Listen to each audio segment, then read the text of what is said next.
The Philippines is home to many mythical creatures. Are the stories true? I want to say yes because my family has encountered some of them. One of the most infamous creatures of the Philippines is called the Manananggal. One day, my great-aunt, who was a healer, was walking home from work. She had a third eye and was known to make herbal medicine and take care of the sick in her town.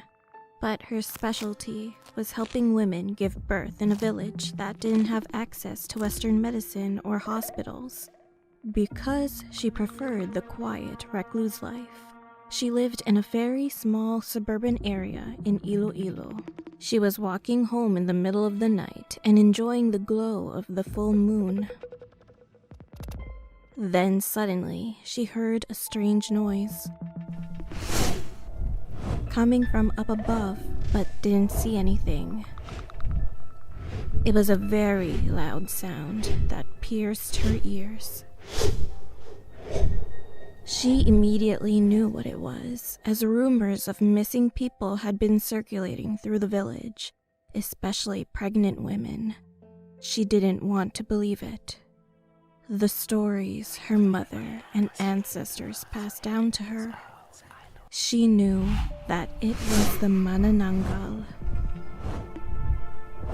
She continued her walk as she had faith and knew she would be protected.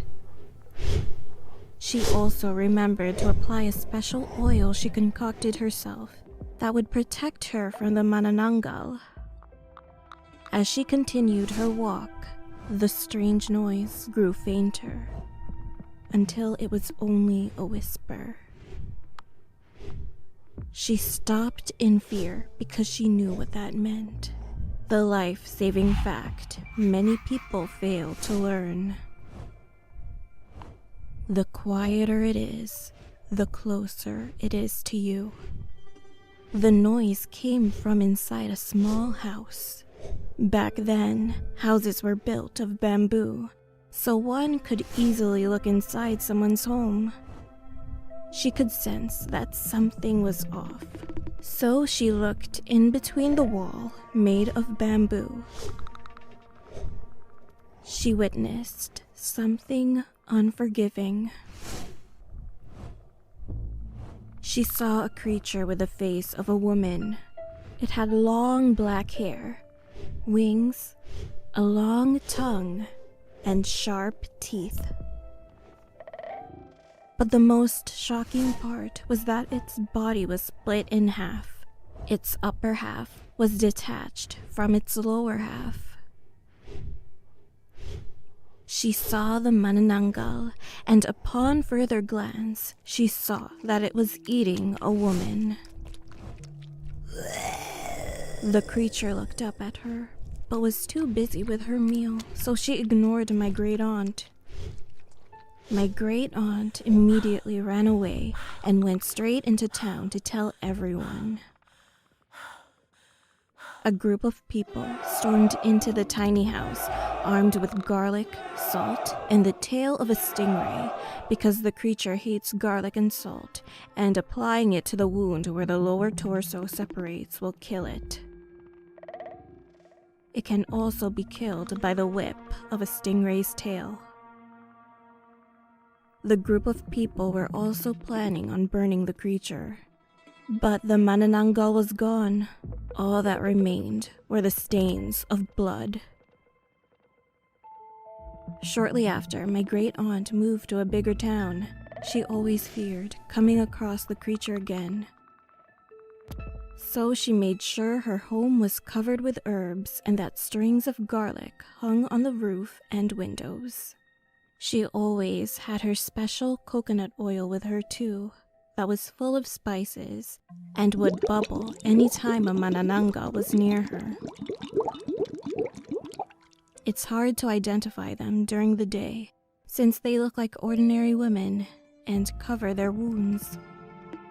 Supposedly, they no longer exist and were all burned off, but you can never be too sure.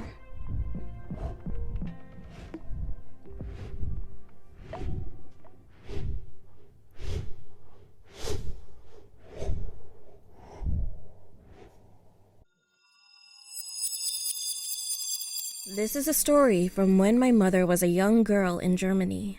On this particular December, the ground was covered with snow and the sound of carols filled the air. The villagers of Ramsau, a small German village, were preparing for the upcoming holidays. Some of the villagers were full of joy, awaiting the presents and delicious dishes they were going to prepare, while some people were full of fear. Many years have passed since the incident on the 5th of December. When my mom was a little girl, her parents always talked about Saint Nicholas and his counterpart, Krampus. In her village, there was a girl named Frida. She was a blonde girl with eyes as blue as the sky and a lovable personality. All the children, including Frida, were told from a very young age to respect the traditions and to behave well.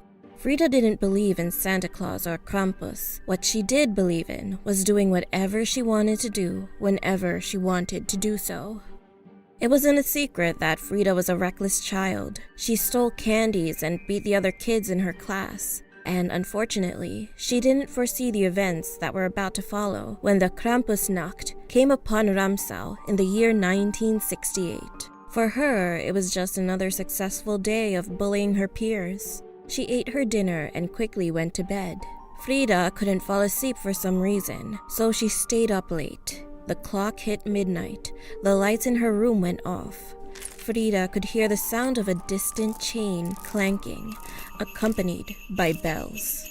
Her window suddenly broke open, and with it, a massive shadow slipped into her room.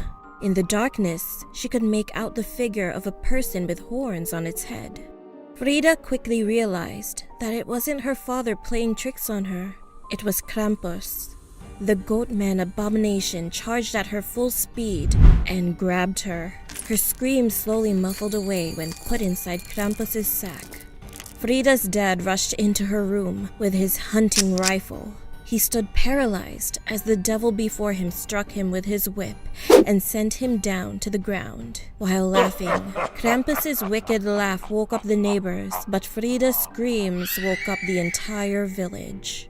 A hunting party was quickly gathered. Together with their hunting dogs, they tracked down the evil beast into a cave unknown to most of Ramsau. There they saw a gruesome image. Skeletons were scattered along the path to the main chamber of the cave where Krampus dwelled. There they saw Frida. She was locked inside of a cage. In front of her was a boiling cauldron. The group of men ran in and attempted to save her, but alas, the lock was unbreakable. It didn't take long for Krampus to appear and wreak havoc. Frida's father begged Krampus to release his daughter, but the creature didn't listen. The group ran away in terror, leaving him and Frida alone with the devil's pawn. The flames under the giant pot started burning with mighty power. The cauldron started lifting off the ground. Her father screamed and said to take him instead. Then the devil himself appeared, agreeing with the terms that Frida's father was giving. She was freed for the price of her dad's soul. The last seconds of her father's life were of him smiling at his daughter while inside of the cage. Then, with the snap of Krampus's finger, Frida fell down, unconscious. The next day, Frida woke up in her bed. The window wasn't broken. She went downstairs to find her mother making breakfast. When Frida asked her mother where her father was, she turned around in confusion and said that she never had a father. Her mother's words weren't taken seriously for the next 8 years, but gradually she forgot about his existence and tried to be good. Her life went on without anything as dramatic as her encounter with Krampus. That was until she gave birth to her daughter, Ida. Ida grew up to be just like her mother, and just like any other child, she was mischievous from time to time. The holiday traditions grew old, with nobody to follow them. Children were disappearing, but no one believed in the legend of Krampus. They opted to believe that when a kid vanished from thin air, they were taken by wild animals. No one but Frida and a few other people, whose parents gave up their lives in order for them to be free, believed. Only those people kept their children at bay when the 5th of December came around. One year, Frida and Ida were enjoying their evening in front of the TV. The time was well beyond 12 o'clock. After being sure for another year that Krampus wouldn't take her child away, she took Ida to bed and then got ready herself. Frida's husband was off on a business trip in Hamburg, leaving the whole bed to herself. Suddenly, she could hear a weird sound inside of her head, almost like the sound of chains, which then transformed into a loud thud. Then another one, and another one. When she heard a scream, she finally opened her eyes. Frida rushed to her daughter's bedroom, only to find her fast asleep. The doorbell rang. Frida cautiously grabbed a knife from the kitchen and went to the door. She looked through the peephole. Nothing. She then cracked open the door. On the welcome mat, there was a steaming piece of coal. It had a ribbon tied around it. She picked it up and stared at it in confusion. Then the memory struck her. Frida threw the coal to the ground and sprinted upstairs. To her misfortune, she was late. The bed was empty. Mutter, was ist los? She turned around. Ida was at the door, holding a glass of water. Frida sighed in relief, but it was at that little moment she'd regret for the rest of her life. As Ida was approaching her crying mother, a pair of long and muscled arms with large claws grabbed her from behind. Ida screamed and her glass of water fell to the ground. Frida looked up and saw him, with a huge grin on his face, stuffing Ida into his sack. Krampus. Frida screamed at Krampus while lunging the large kitchen knife into him, but it didn't affect him at all. He looked down at her and smiled with his bloody teeth. Krampus pulled out a note from the sack on his back and placed it in her hands. I will take everything from you. Only death can save you from the sleepless nights and the loss of the ones you love. Crying, Frida fell to her knees and begged Krampus to spare her daughter's life and to take her instead. He looked at her and smiled even bigger while saying, Wie der Vater, so die Tochter. Deine Schulden werden jetzt bezahlt. He released Ida in exchange for her mother. Ida looked at her while tears rolled down her face. Frida simply smiled before being put inside Krampus's sack. Ida ran to Krampus, but before she could grab her mother, Krampus laughed, and with the snap of his finger, Ida fell down, unconscious. My mother would tell me the story every December, but this year she looked at me as tears rolled down her face and revealed my family secret. Vergiss deine Oma Frida nicht, meine Tochter. Sei ein gutes Mädchen. Krampus is real.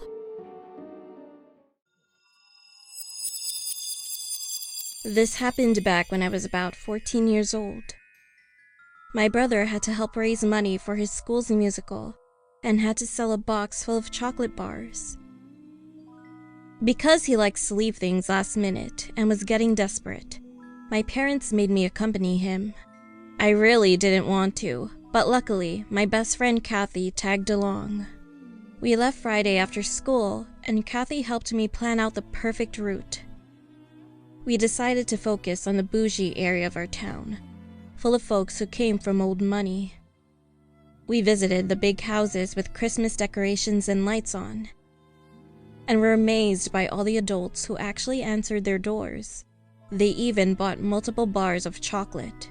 They were especially interested in hearing about the musical and asked Brian if he could sing a Christmas carol for them. Some of the adults were feeling extra generous. They handed him extra cash and offered us tasty holiday treats. Kathy and I were getting into the holiday spirit after seeing all the decorations and kindness, so we stopped here and there to take selfies with the decorated houses as our background. You guys are walking too slow. My brother was walking ahead of us, eager to sell the rest of the chocolates and get more tips. And because he was being really hard-headed and didn't want to slow down, we decided to mess with him. Shh, crouch down so he doesn't see us. So while he was a house ahead of us, we hid behind a tree and waited for him to realize we were gone and start crying. We knew he'd be safe, and we were still able to keep an eye on him from where we hid. But after a few minutes, I poked my head out because he hadn't noticed us gone. I saw him standing in front of a house with all its lights off. What the heck is that fart face doing now? Confused, I walked towards him. Brian, come back here now. I got closer to the house, and he ignored me. I approached the front porch and saw Brian with a dazed look on his face. An old woman was extending her hand out towards him, and he grabbed it. I was screaming at him to stop what he was doing and that we had to head back home ASAP. In a split second, he stepped through the threshold and entered the house. Brian, stop! I ran up the steps while the door was closing and blocked it with my foot. At that moment, I got a glimpse of an odd-looking woman.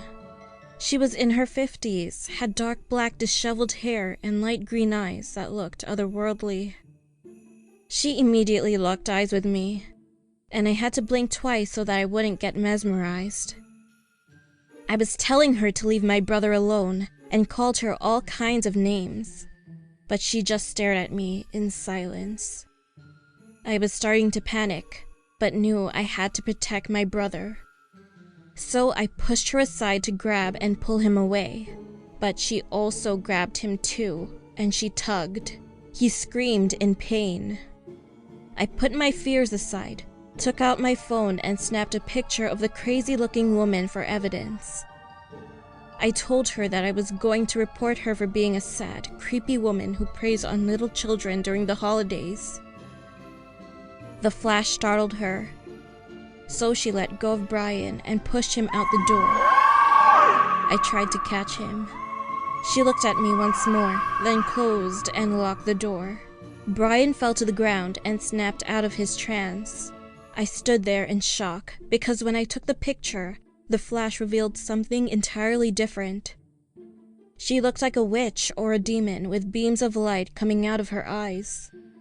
Kathy ran over and pulled Brian and me away from the house.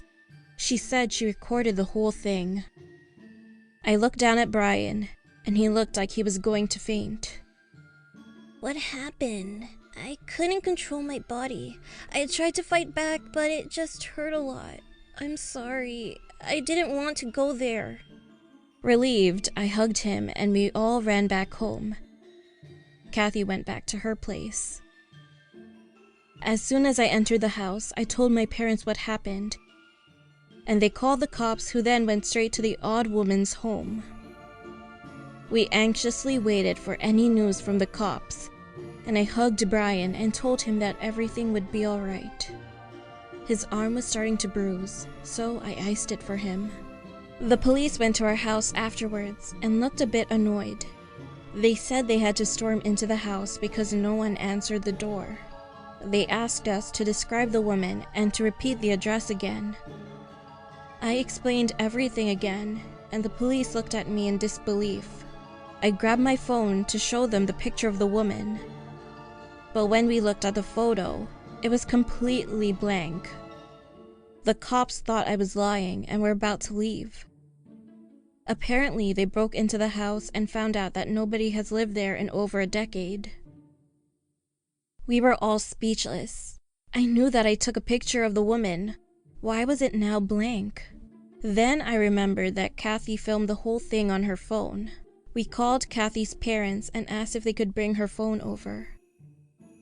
When they got to our place, Kathy pulled out her phone, and again, the footage didn't show the woman. However, it showed me grabbing Brian's arm and pulling him away from the house. We were all so confused, and Brian was crying now. My parents were embarrassed and apologized to the police as they left. Our parents sat us down and asked us what really happened, but they didn't believe us. Brian couldn't remember anything and continued crying.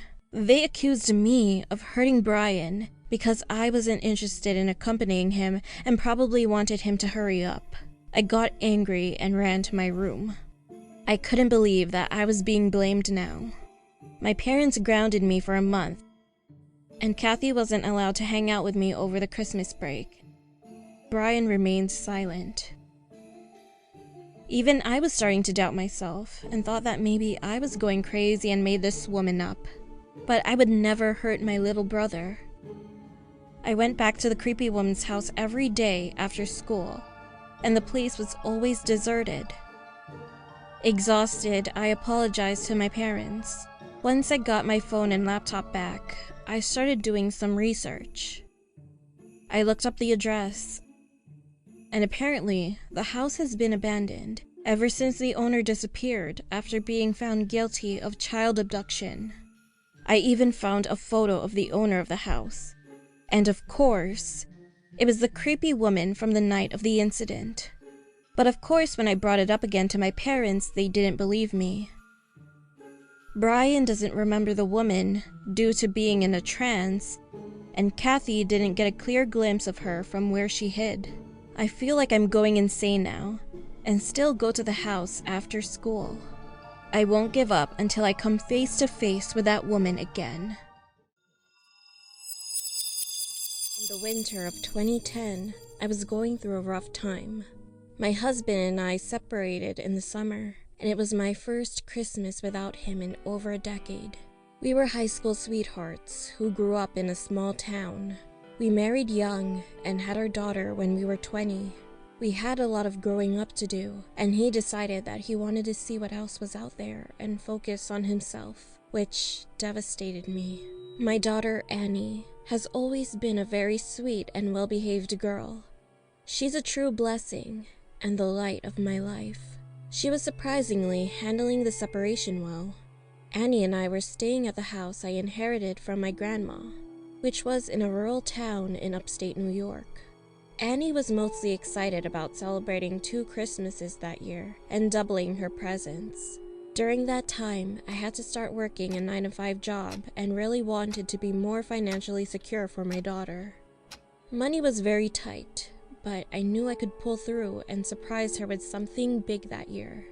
I asked her what she wanted for Christmas, and she looked down. She said she wanted our family back together. I told her that her dad and I were going through a rough patch and needed time apart. Then she slowly looked up at me and said she really wanted a puppy for Christmas, and I considered it, since it would provide emotional support to the both of us and brighten up our lives a bit. As a treat, I'd take her to the adoption center to see if there were any puppies. We'd also spend evenings browsing the internet to see if there were any near us. Her eyes always sparkled when we found a dog that she liked. The larger breed seemed to be her favorite. Annie was around 4 years old and still getting used to sleeping in her bed by herself. I think that was one of the toughest parts about the separation for her, was not having both her mom and dad kiss her goodnight. She also didn't like sleeping in her big girl bed, and would come to my bed in the middle of the night if she had a bad dream. I didn't mind. It was nice to not have to sleep alone. One night, I put her to bed and kissed her goodnight. Before I left, I saw that she had a frown on her face. I asked her what was wrong, and she said that Christmas wouldn't be the same that year. I hugged her and said that it might not be, but that I'd do anything in my power to make it an unforgettable Christmas, and put a smile back on her face. As soon as I left her room, I felt devastated. I really did want to give her the best Christmas possible, and hoped that I wasn't failing as a mother. I headed to bed and decided that I would get her a puppy this weekend, while she was at her dad's place. After my glass of wine and browsing the adoption center's website, I passed out. And as expected, in the middle of the night, Annie came to my room and hopped into bed with me. The next morning, I woke up to an empty bed. Maybe I dreamt that she came to my bed last night. Annie ran to my room and started jumping on my bed. She was in a very cheerful mood. Confused, I asked her what was up. She said that she loved her Christmas present. Huh? I asked her what she was talking about. She said that she knew she was getting a dog and that I could give her her new friend now. Annie had an overactive imagination, so maybe she dreamt this. I told her okay and confirmed that she was getting a dog. She hugged me while telling me that I was the best mom in the world, and said that I could stop hiding her present now.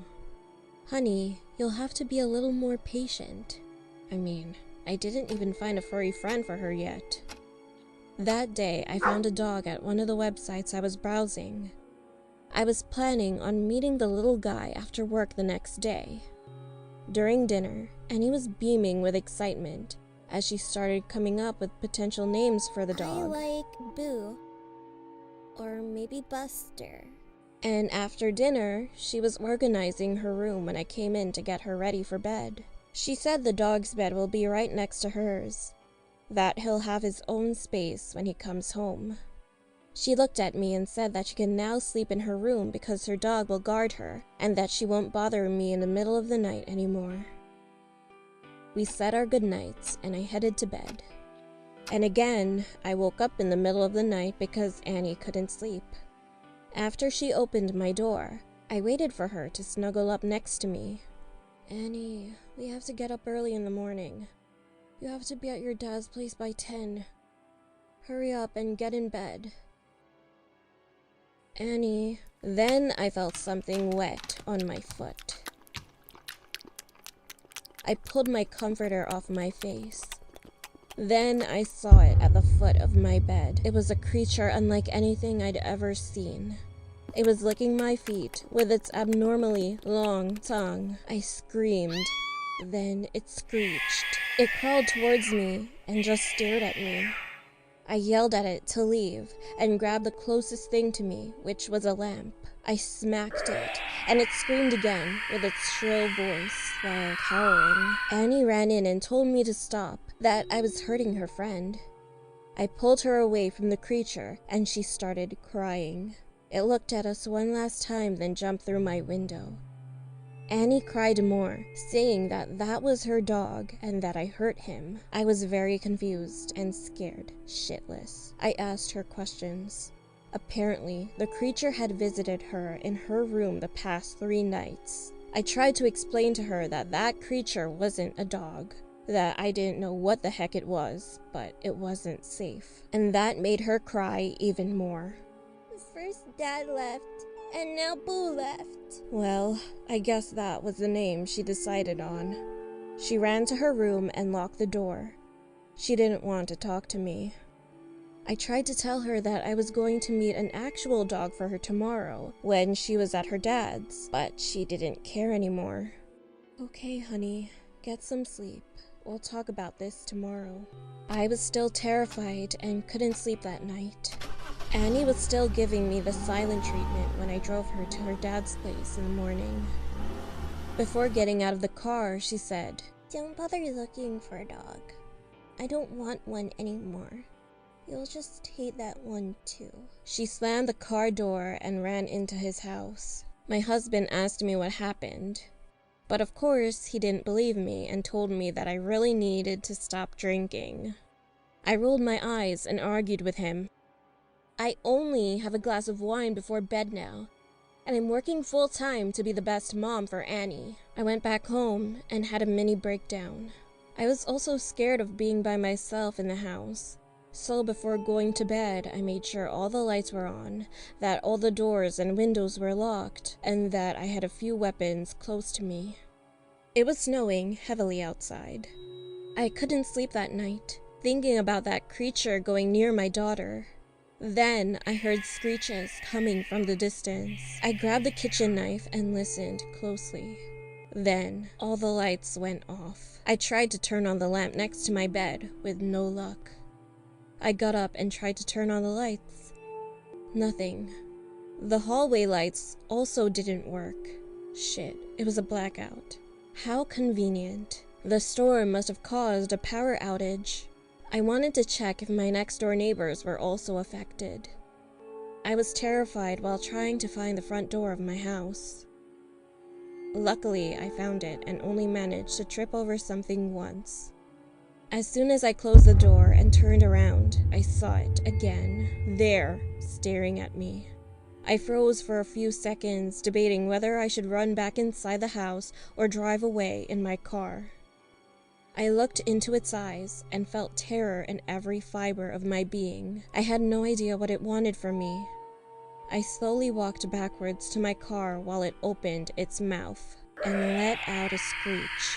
The adrenaline rush kicked in, and I got in my car, but before closing the door, it scratched my arm. I managed to drive off just in time. I went straight to my husband's place because he was the closest family I had, and I really needed to be with my daughter. He opened his door and immediately saw my bloody wound. I told him what happened while shaking. He disinfected and bandaged up my arm. And he told me that I should stay with him while I tried to figure out what to do with my house. I wasn't safe there anymore. Annie walked in and saw her dad bandaging up my wound. She ran over and hugged me. She was happy that the three of us were together. While we were embracing, she smiled and quietly said, Even though you scared Boo away, Boo still granted my Christmas wish. So, I'm going to wish for this every year, forever and ever. Growing up, my mother told me a story about an Aswang or witch in the Philippines. Aswangs are known to live in rural areas and have the ability to appear like any other human being. At night, they shift into predators and stalk their prey. They hunt for human flesh, and their preference is children. My family can be quite superstitious, so my mom told me this story not to scare me, but as a warning for me to not trust strangers so easily, and so that I wouldn't go to sleepovers. This Aswang lived in a provincial village near the mountains. He had a daughter who he loved very much. However, he had a secret he kept hidden from her. He was a monster. He gave his daughter a pair of earrings as protection from him. She was mortal and was raised like any other young girl. One day, his daughter came home from school and asked him for permission to allow her friend to sleep over at their place later that week. He agreed, but told her that she had to keep her earrings on. He was looking forward to it. The day finally arrived. The friend came over after school and they had a fun-filled evening.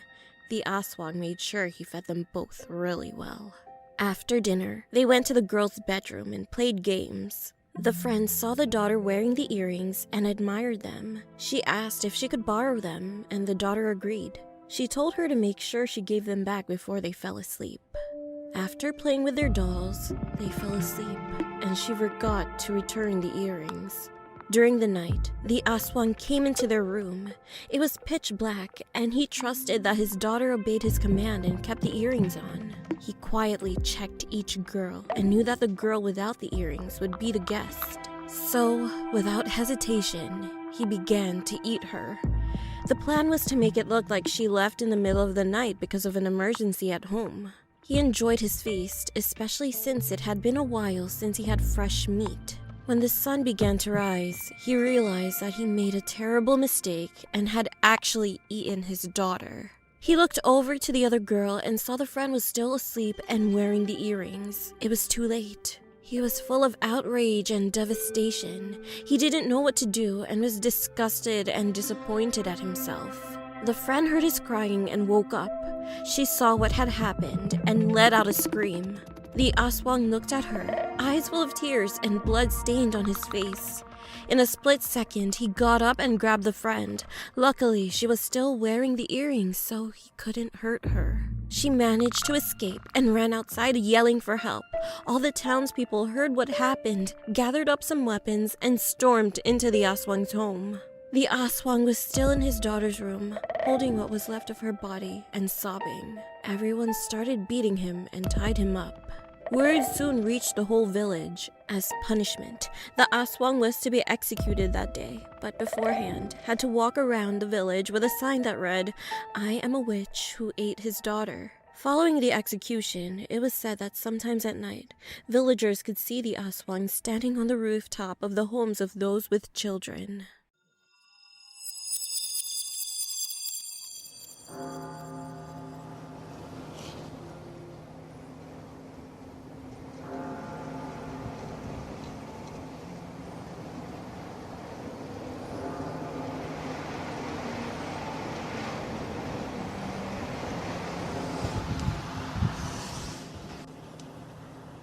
This story happened when I was about 6 years old.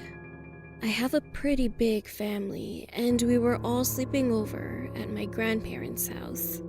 It was me, 3 cousins, 1 uncle, and 3 aunties. We all decided to play hide and seek, so we turned off all the lights and only left the TV with the static screen on as our only light source. They paired me and my cousin H because we were both really young and would have trouble finding people by ourselves. We passed through the living room and walked down the hall that had a room on each side. As we walked to the room on the right, we saw a faint shadow of something crawling under the bed. It was rather scrawny, but looked hunched over, so we thought it was our Uncle T. We laughed as we both were holding hands and squatting to look under the bed, while saying, "Uncle T, we found you." But it wasn't him. There was this really pale face that you could see through the darkness that had cuts and scars all over it. But the worst thing was how it smelled. It reeked of rotting meat and let out this banshee blood-curdling scream.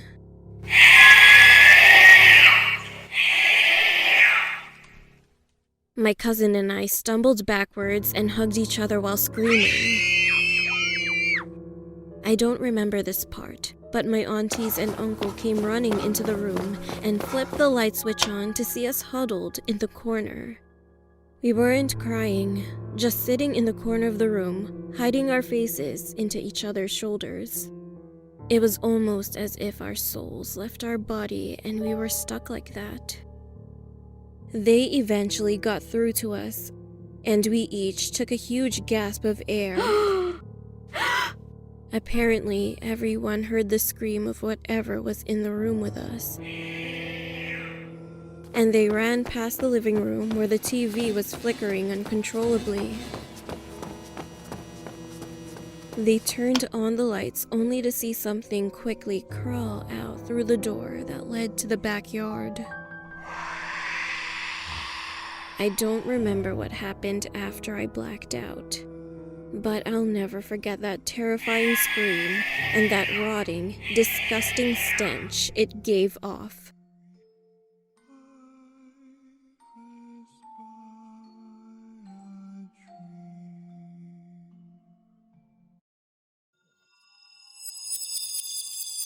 I used to be the popular girl at school. I came from money, was a cheerleader, got straight A's, and got along with pretty much anyone. I never dated in high school though. Being the daughter of a minister and all, I was told that I wasn't allowed to have a boyfriend until I turned 18. My best friends used to make fun of me for it, and nicknamed me the Virgin Mary. So once I went away for college, I'll admit that I went a little wild. I joined a sorority, and long story short, I started dating a guy named Dylan. He wasn't the sharpest tool in the shed, but he treated me well. One Friday night, we were all hanging out at the frat house, watching scary movies and celebrating someone's birthday. Inspired by our movie marathon, my friend Tara came up with the bright idea to go to the bathroom and summon Bloody Mary. Come on, it'll be fun. Don't be such a bore. I've never done it before, and I'm sure you haven't either. I opposed the idea because I don't mess with that kind of stuff, but was pressured into joining her. Fine, but if anything happens, I'm leaving. Yes, it'll be Mary versus Mary. We entered the guy's bathroom, and Tara grabbed some of the birthday candles and a lighter from her pocket. She handed me a candle.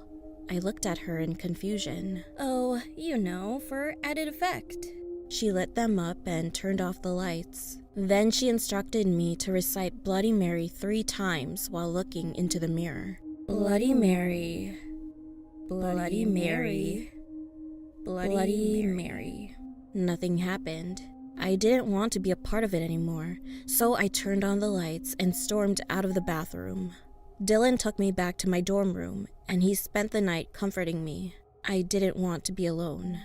The next morning, Dylan was cuddling me, and he noticed scratches on my stomach. I'm known to scratch myself when I'm stressed out, so I didn't put much thought into it. For the next few weeks, I couldn't quite explain the state I was in. I didn't want to hang out anymore and would suffer terrible nightmares. In my dreams, I'd be back at the frat house, in the bathroom reciting the name over and over again while staring at myself in the mirror. However, the version I saw looking back at me wasn't my normal self. The lights would flicker, and suddenly, I'd see a version of myself that looked like a corpse. She had scratches all over her face, blood running down her eyes, and sunken cheekbones. Dylan would wake me up from my sleep because of my screaming. "Mary, wake up." "Oh no, hand me the trash can." Then I would immediately vomit, and what came out had a tint of red. "Do you need me to take you to the emergency room?" "No, it's fine. I'll be okay." Tara came to my room to convince me to have breakfast with her. As soon as she saw me, she was full of concern. "What happened to you? You look like you haven't slept in days." So she took me to the campus nurse. The nurse couldn't figure out what was wrong with me, so she took samples of my blood and urine to send to the lab. She suspected that I ate something bad and had a parasite. She told me to rest and to wait for her phone call. For the next few days, I couldn't sleep because I kept having the same nightmare. I was losing weight, had no appetite, and had to wear gloves to sleep because the scratches on my stomach were getting deeper and bigger to the point of my shirt being stained with blood. It also hurt a lot to move, so I had to miss classes. One afternoon, the call came. The nurse told me that I was pregnant. I couldn't utter a sound. "Don't worry, you have options. You can come in right now and we'll talk them through. If you need some time to think, that's fine too. I'll be here." I couldn't believe the mess I was in. When I hung up the phone, I felt something move in my stomach, and the scratches tear a little more. I screamed and called Dylan and Tara to come to my room immediately. "Please come to my room. I need help."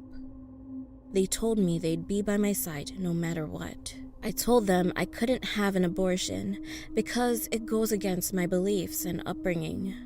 Then I told Tara about my nightmares and how this all started happening after that Friday night.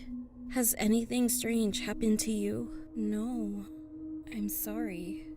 I told them that I didn't feel like myself anymore. "I need to summon Bloody Mary again." "That's crazy. What? You can't." "No. I need to ask for forgiveness for disrespecting her. For some reason, she won't leave me alone." It felt like a crazy idea, but I had to do something. "Can you please accompany me to the frat house tonight?" That night, I went into the bathroom alone, while Dylan and Tara stood outside the door. I told them not to enter, no matter how much I screamed or cried. I had an actual candle this time, lit it up, turned off the lights, and stared into the mirror.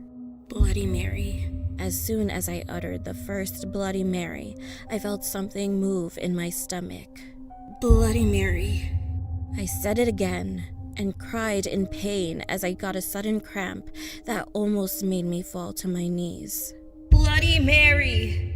I said it the third time and screamed as I felt another tear.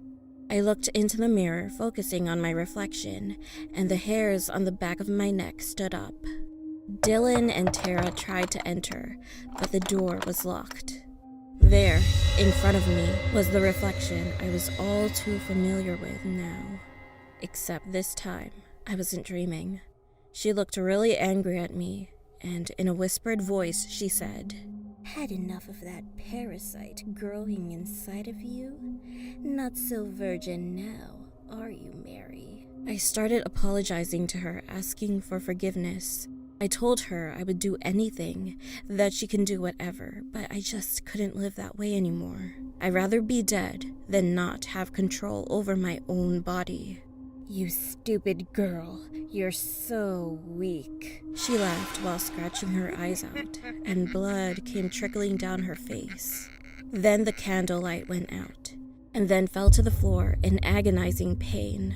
The lights came back on. The door unlocked, and Dylan and Tara ran in and carried me out. They asked me what happened, but I couldn't say anything. Mary, babe, get up. Can you hear me? We gotta get out of here. I was carried back to my room, and they watched over me as I slept. I suddenly woke up again in pain. I felt extremely wet, and when I woke them up, "Guys, turn on the lights." I looked at my bed, and there was blood all over. They called 911, and I was brought to the emergency room. I lost the baby. I was relieved, but also really depressed for a while, so I decided to take the semester off. I also broke up with Dylan. I needed time to heal and rethink my life choices. Ever since then, I've made changes, and it has brought me closer to my faith. But I still occasionally have nightmares, and am terrified of my own reflection.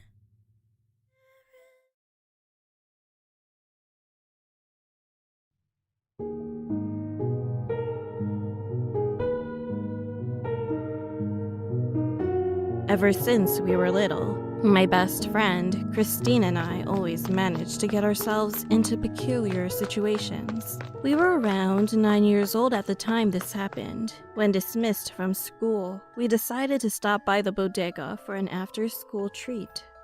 Our boy crushes were the topic of conversation that afternoon as we contemplated exactly how many pieces of candy we could buy with our spare change. Can we please have 2 watermelon blow pops, an almond Hershey bar, what else? And a blue baby bottle pop. Which one do you want to eat first? Hand me a lollipop. Who the heck is that?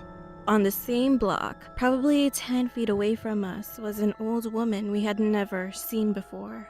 She looked as if she were in her late 70s, was covered from head to toe in black clothing and cloak, and only her face and hands were exposed. What I found creepiest of all were her piercing light eyes and pale skin, as if she hadn't seen the light of day in years and had somehow time traveled to the wrong era and location. But why is she wearing that? Hurry, let's go home. What the heck just happened? I've never seen anyone dressed like that, and why did everyone run away from her? Hopefully she got the hint and won't come back. Let's just forget it and never walk on that block again. However, on that very night, something happened. I woke up in the middle of the night to the feeling of pressure on my chest. It felt as if someone put all their weight on me, and it was as if their hands were pressing down on my body. At first, I thought I was still dreaming, but then I opened my eyes and tried to scream. Nothing came out. The old woman from earlier was in my room on top of me. The window was open, and even though it was summer, my room was freezing. Her hands were cold as ice. She smiled at me, leaned down, and whispered in my ear. Good girl. Now you can't run away and mock me. Not so funny now, am I? I couldn't open my mouth. I couldn't even move. I just laid there while tears rolled down my face. All of a sudden, my dog from the living room started howling. She got off me and escaped through the window. Before leaving, she said, This isn't over. It'll never be over. As soon as she left, I could move again. I couldn't fall back asleep. I just laid there crying. The next morning, Christine and I met up in front of our building. Christine looked exhausted and like she had been crying too. What's wrong? I didn't get any sleep last night. I had a nightmare, except it felt real. What? Me too. Huh? The old woman from yesterday. She was in my room last night and she was on top of me, whispering in my ear. Same here. What the heck? Am I still dreaming? No, but it's okay. We have each other. I'm sure she won't bother us in person. And for many years, I was right. We didn't see the woman again in person, only in our dreams. Or at least that's what we thought they were.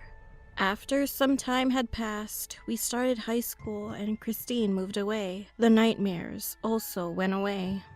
Fast forward many years later, Christine was back in town and we were happy to be reunited. We had just visited the zoo and while walking home, we were reminiscing about our childhood. We were walking on the bodega's block when we suddenly remembered the old woman that used to haunt us in our sleep. Remember that creepy old woman from when we were little? We saw her on this block. I wonder what happened to her. I don't know and I don't care. I'm just glad those nightmares ended. You know, it would be kind of crazy if we saw her again. I kid you not. When we looked behind us, the hag was there, as if we had somehow summoned her. She looked exactly the same. She said something to us.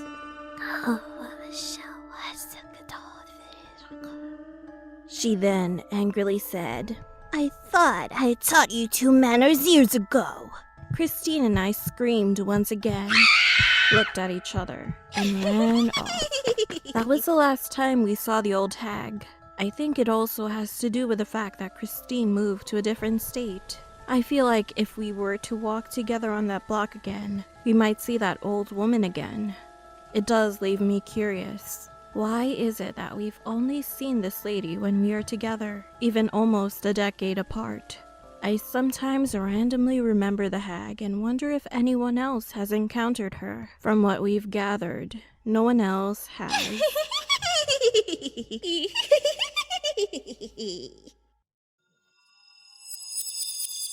One night, I was working late, preparing marketing materials for a high-end cosmetics brand launch. I had finished the pamphlets and PowerPoint presentations, while yawning every now and then. Finally, I stretched my arms out and looked at the time. It was 11 p.m. I decided to call it a night and go home. I walked out of the office and made my way to the parking lot. Going home already? Yes.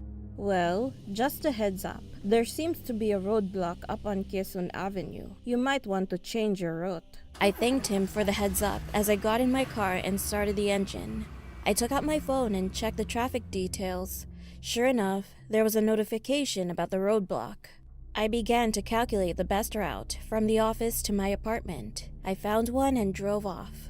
I drove slowly, while blasting loud music to help keep me awake. When out of nowhere, I saw a woman standing at the side of the road, all alone. She looked lost and like she had been crying. I stopped my car next to her and lowered my window. "Do you need help?" The woman looked at me and nodded. "I've been trying to get home, but there are no taxis right now. Come inside. I'll give you a ride. It's not safe out here. And who knows, there could be a crazy rapist or thief just waiting to get you." The woman looked at me for a brief moment before getting into the backseat of my car. I asked her where she needed to be while pulling out Google Maps. That's when I realized where I was. She didn't say anything. I began to drive, and we started going through Balete Drive. I asked the woman who she was and what she was doing there, but she wouldn't answer.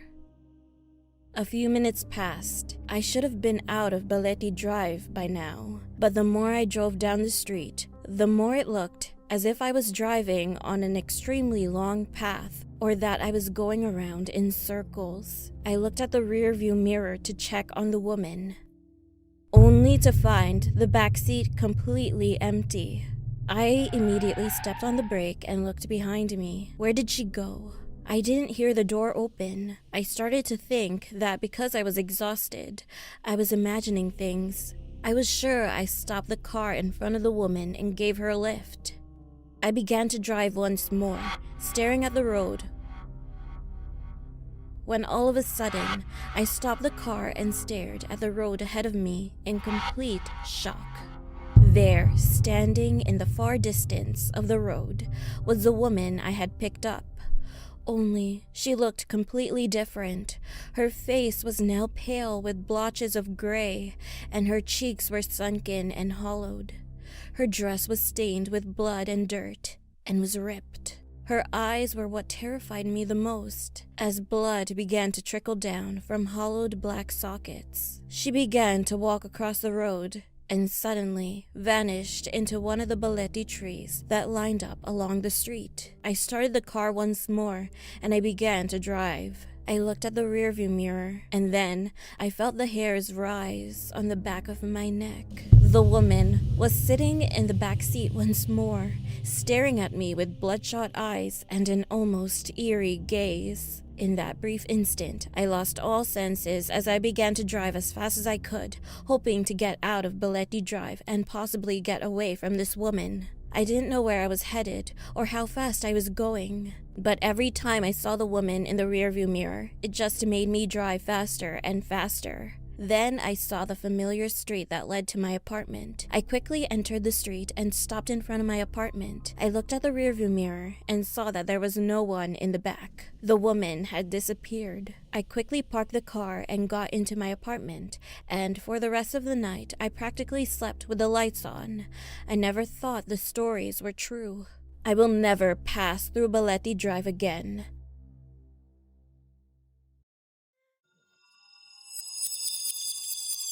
Towards the end of the year, there's a day when I always enter the dark side of the web. It's so that I can get my hands on next season's hottest items. It's a well-kept secret in the influencer community. There's a website that releases only a couple of the rarest designer clothing and handbags for only a few bucks. Because I'm not rich but still want to make a statement, for the past few years that's what I've been doing. Nothing crazy. I just want to update my wardrobe. This year, the hottest item on the website was the unreleased Spring Birkin handbag, which was going to retail for hundreds of thousands of dollars. I was hanging out with my roommate while we waited for the alert to pop up on our laptops. We were just having a girls' night in, chatting and watching TV. Suddenly, I heard an alert and got excited. But instead of receiving an alert about the bag, an ad for fame popped up. A video advertisement started playing. Do you want to go viral in just a week? We'll make you a star. Get 1 million followers, satisfaction guaranteed. Curious, I clicked on it. I mean, I was already on the dark web. Might as well see what else was out there. And this looked pretty enticing because it said I'd only have to pay after I hit 1 million followers.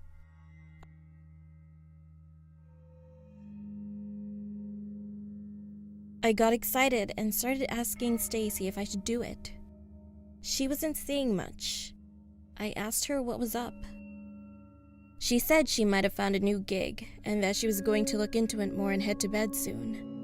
I was happy for her since she hasn't had many opportunities during the pandemic and was struggling to pay rent. I was preoccupied reading the details of the offer that I was a few seconds late when the bag's availability popped up on my screen. So I missed my chance at getting the new Birkin. Oh well, there's always next year and I didn't want to miss out on the new opportunity. I decided to take a leap of faith and put in my social media handle. I then went to bed. The following day, I woke up to 2,000 more subscribers on YouTube and TikTok, and an additional 5,000 followers on Instagram. I immediately jumped out of bed. It actually worked. I was confused, but also really excited. I even checked some of the accounts that followed me, and they were all legit. Some were even verified accounts. Most of them were men, though. Excited, I ran to Stacy's room to tell her what I woke up to, then paused because she was still fast asleep. She must have been up really late looking into the new gig, because she fell asleep with her laptop on top of her. I left her alone and texted her that I had news I had to share, and that I was going to make us breakfast. At around 2 p.m., Stacy entered the living room and looked exhausted. I asked her what was wrong. She said she hardly got any sleep last night, and congratulated me. I asked her if she could do me a favor and take some new photos of me to post. She said, of course. I made her a cup of coffee and she helped me pick out an outfit to wear. I was trying to think of ways to best present myself to my new followers and wanted to change up my makeup for the day. I realized that I left my new lipstick in my bathroom. Or maybe it was in my vanity. I couldn't quite remember. Stacy jumped up and said she'd get it for me. I thanked her and continued fixing my hair. It had been about 10 minutes and Stacy returned. She looked uncomfortable. Embarrassed, she said coffee and her don't mix well and handed me my lipstick. She took a few pictures of me and helped me decide on a filter. The last one was perfect. As soon as I posted a picture, I immediately had hundreds of likes. My dreams were finally coming true. For the next few days, the numbers rose even more. I even received a few inquiries about being sponsored and collaborations with different brands. I never heard about the companies though, and most of them were for lingerie and adult toys, which confused me even more. By the third day, I had over 100,000 more subscribers and followers on all of my channels.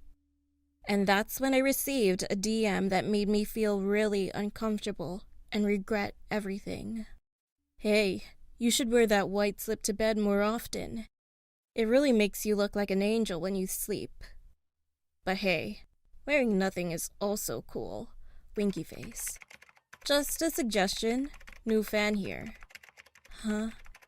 How do you know what I wear to sleep? LOL, what? That's what you showed us last night. What the hell are you talking about? Showed who? Then he blocked me. I immediately told Stacy about the weird DM and told her something was off. I felt like I was being watched. She said not to worry, and that she was going to keep an eye on me. She poured me a glass of wine and told me I should try to relax and take a warm bath. She then got up and handed me a bottle of bath bubbles. She was right. I mean, I'm bound to get the occasional creepy message, right? I should be celebrating and excited about the new opportunities. I got up and went to my bathroom.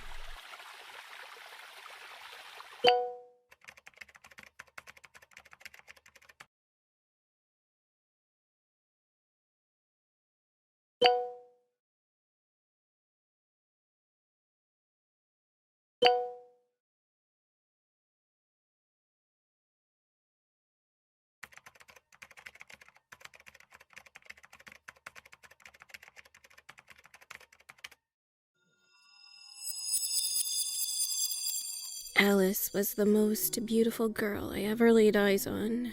She had the most amazing personality. She was sweet and kind, with confidence that shined brighter than the stars in the night sky. She had the milkiest white skin. Her hair was jet black, with emerald green eyes and naturally blood red lips. The day she walked into my life, I knew we were meant to be together forever. It took me months to work up the courage to say hi to her. Hey there. And when she flashed those pearly whites at me, I was hooked. I did everything to make sure she knew how much I loved her. When she was sick, I would watch over her all night to make sure she was all right. I would spend hours just stroking her hair. She loved it. I could tell by the way she smiled in her sleep as I whispered, "I love you," in her ear. I made sure she started every week with a smile, with a fresh bouquet of flowers sent to where she worked. She was loved, and she loved me back. She didn't have to say it, because I saw it in her eyes. But then, things began to change. She started becoming withdrawn. She stopped leaving the house, wouldn't go to work. She wasn't going to tell me what was wrong, so I had to find out for myself. It didn't take me long to find out she was getting unwanted calls from a guy claiming to be madly in love with her. He was bombarding her day and night with phone calls, sending her creepy letters saying if he couldn't have her, no one could. I love you. I couldn't bear seeing the fear in her eyes. It was my job to keep Alice safe, and I promised her I would protect her. So I decided to stalk her stalker, and it didn't take me long to find out where he lived. He lived in a dingy apartment in a place known as Skid Row. I watched his movements. I watched as he watched Alice. As I watched him, I became slightly empathic to his plight. He clearly thought he loved her, and as I watched his obsession grow, I knew I needed to strike. I broke into his apartment, knowing he was busy watching Alice.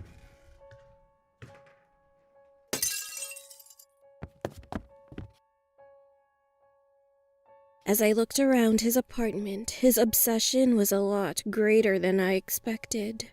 He had pictures of her all over the place.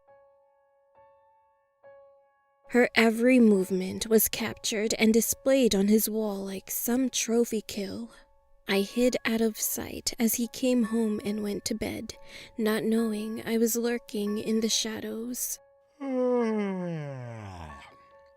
Watching Alice must be tiring work, I thought to myself as he passed out on his bed. I crept out from the shadows. I stood over him as his chest heaved in and out.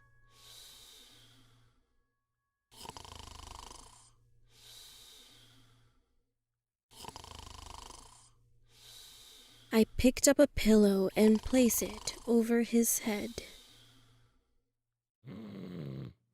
By the time he knew what was happening, it was already too late. As he struggled for air, he fought hard for his life, but he was no match for me. And before I knew it, his body went limp. It didn't take long for Alice to get her life back on track. She was back to her bubbly, happy self again. Back at work and living life to the fullest. As I watched over her as she slept, I couldn't help but think, did she know how lucky she was that I was keeping her safe? I stroked her hair as I leaned in to whisper in her ear, "Soon, my love, you will finally notice me and realize how much I love you."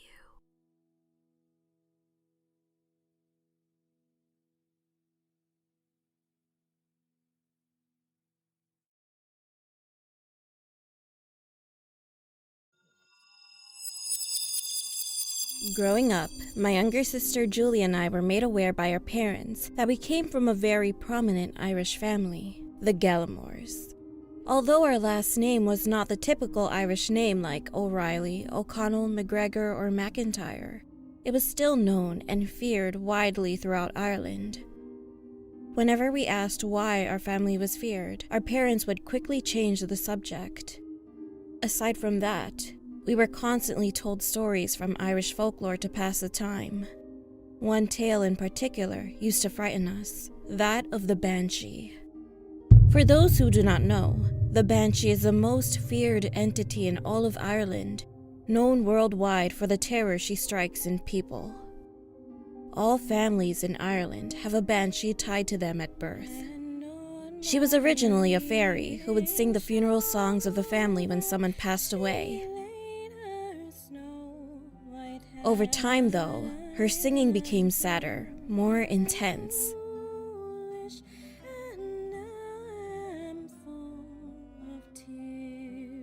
Until finally, it became mournful, crying wails. The banshee began to feel her family's pain, and over time that pain twisted her once lithe body into a gaunt and lifeless spirit.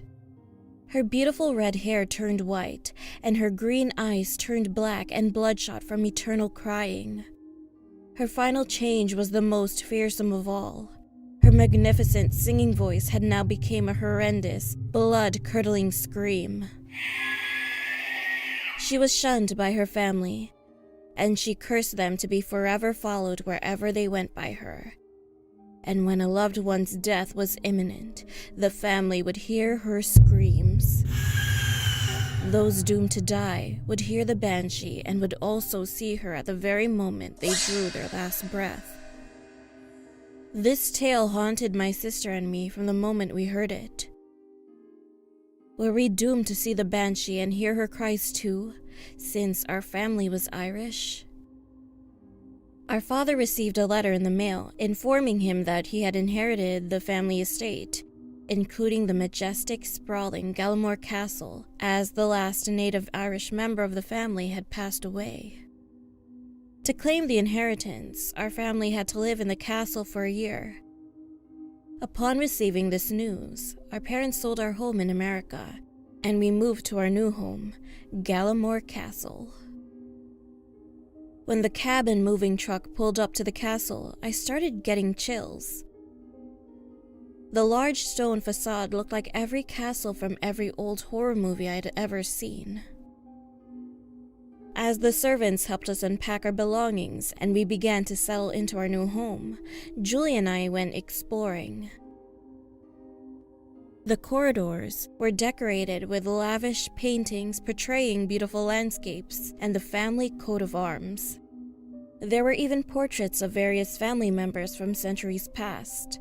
However, there was one portrait that looked as though it had been shredded by some creature.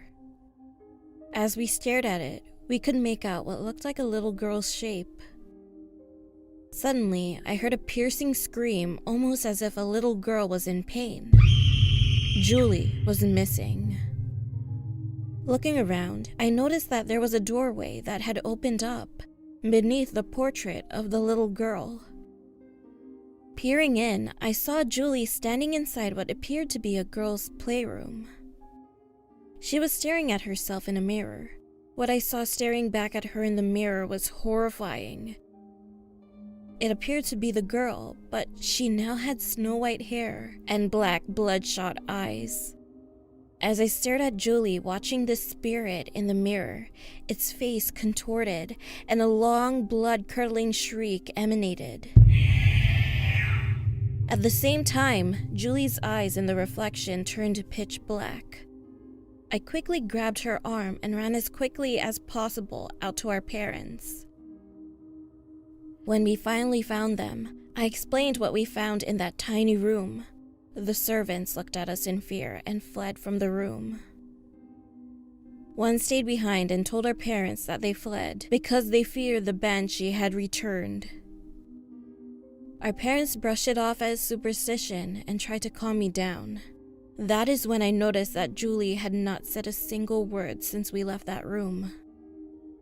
Thinking about what the servant had said, it made sense, and the pieces of the puzzle started to come together.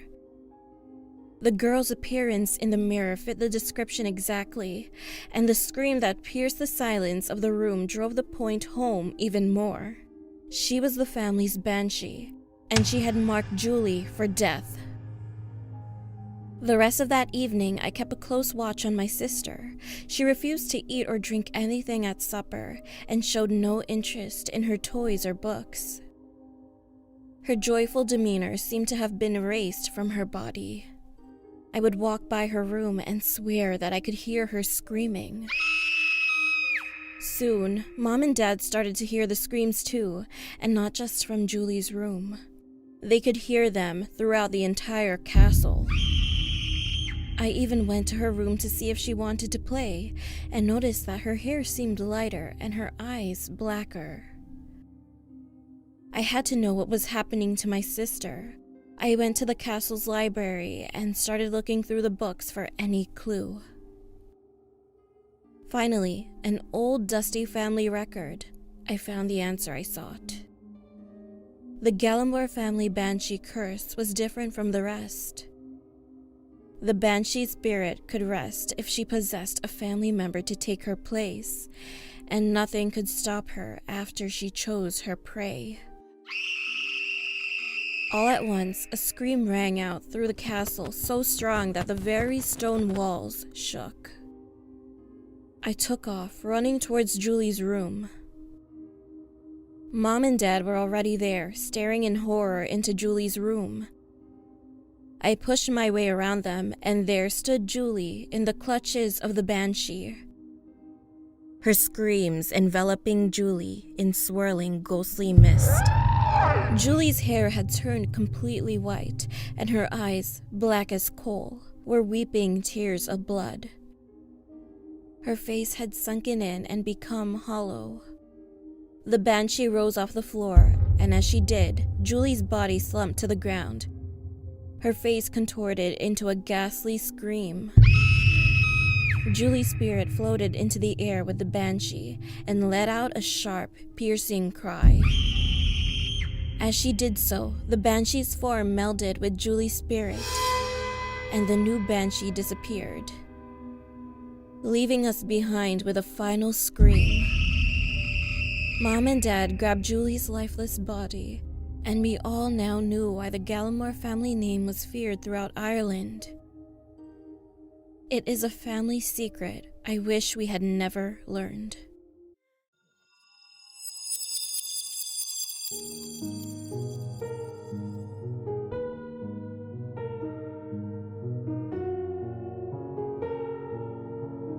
Last month, I decided to go on a hiking trip upstate.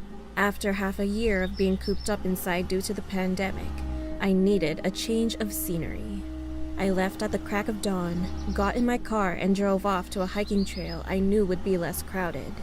I arrived and was glad to see the place completely deserted. I found the perfect trail to follow, and it would take me a couple of hours to reach the mountain peak. It was nice to be surrounded by nature and to get a breath of fresh air once again. After a couple of hours, I finally reached the summit, but instead of relief, for some odd reason, I started to feel anxious.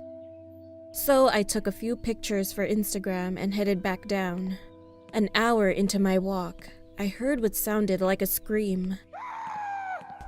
It startled me, so I lost my balance while coming down from a rock. I don't know where the sound came from, as it came from afar. It was very short, and I couldn't see anything due to the trees surrounding me. I felt really uneasy, and my ankle was starting to hurt. I continued downhill, as I didn't want to be stuck there once the sun went down. So I picked up a large tree branch and tried to walk a little faster. As I finally got closer to my car, I started noticing footprints on the dirt. However, they were bloody and then just stopped. I didn't put much thought into it, because I had to prioritize my new injury. I continued walking. But when I got to my car, it was completely wrecked, as if a tree had fallen on top of it. I have the worst luck. I almost chuckled to myself. There wasn't a trace of a large object left behind. My car was just smashed. I didn't know what to do. I didn't know how I'd get home. I was starting to panic at this point, so I pulled out my phone and luckily still had reception. I dialed 911, and an officer was supposed to arrive in 5 minutes. I sighed in relief. 5 minutes isn't too far away, I thought to myself. I started to head towards the entrance of the park, just so they could see me more easily. A couple of minutes later, I heard the police siren coming from the distance. I thought I would cry tears of joy and continued limping towards it. But then, I saw something approaching and poking out of the trees. I couldn't quite make out its features, or at least what I did see didn't make any sense to me. Was this some kind of new rescue vehicle? I took a few steps closer and then saw it. I quickly turned around and headed back towards a tree I could hide behind. What the heck was this monstrosity? It suddenly increased its speed, with its heavy and loud footsteps. It was now a few feet away from me, and it grabbed and picked me up with ease. On a normal day, I would have been able to outrun it. As I got closer to its face, there was blood all over it. It smelled horrible, like rotten flesh and iron. I looked at what I thought was its head and screamed.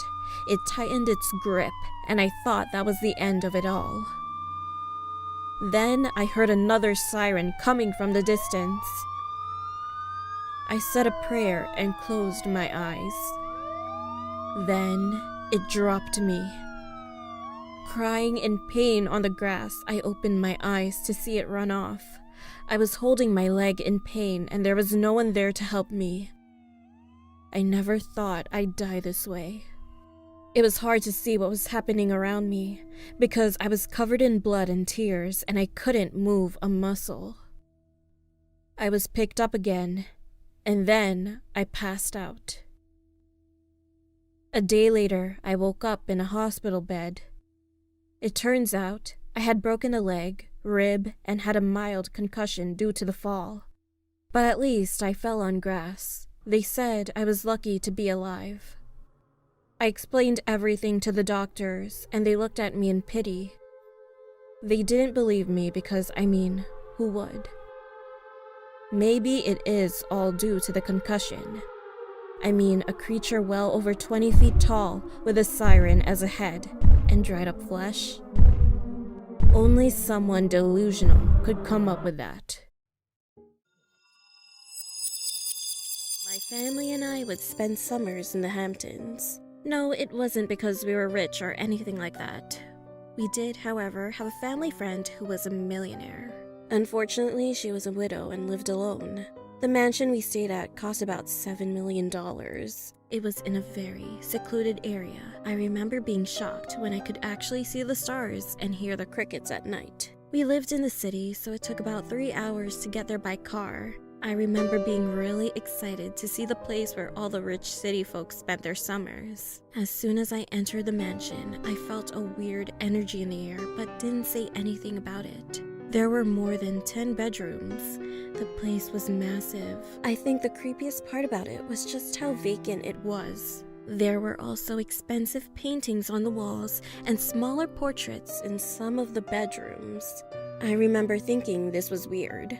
We were given a house tour, and my brother, my friend Kat, and I stayed on the 3rd floor, which was pretty much the attic. One night, everyone was hanging out on the 3rd floor. We turned on the television, pulled out Monopoly from the shelf, and started setting up the game. We had just started playing the game when suddenly, all the lights went off. Quickly, we all tried to find each other and held onto one another for dear life. My dad told us all to form a line, and my dad tried to lead us outside. I was scared. What if we saw or felt something out of the ordinary? We kept bumping into furniture and walls. I feared going down the stairs. Thank goodness my friend spoke up and said that she would take the lead. Her memory saved us because she had memorized the layout of the place.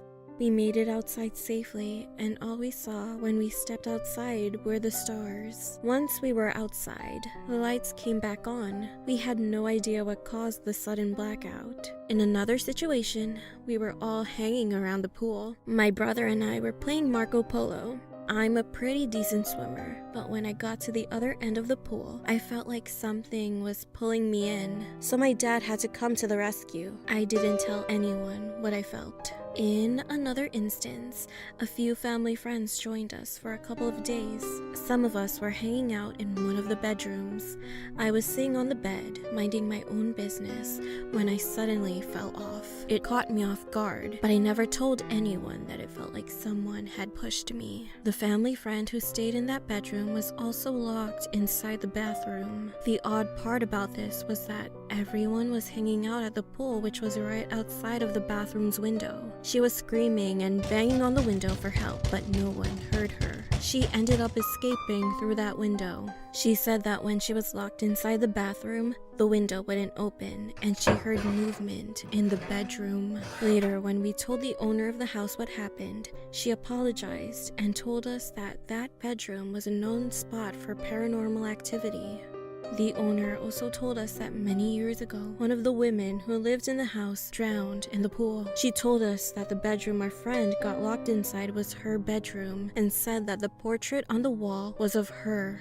After hearing this, we were all freaked out, so we decided that we would never return to that mansion. I think it's safe to say that we were unwelcome guests.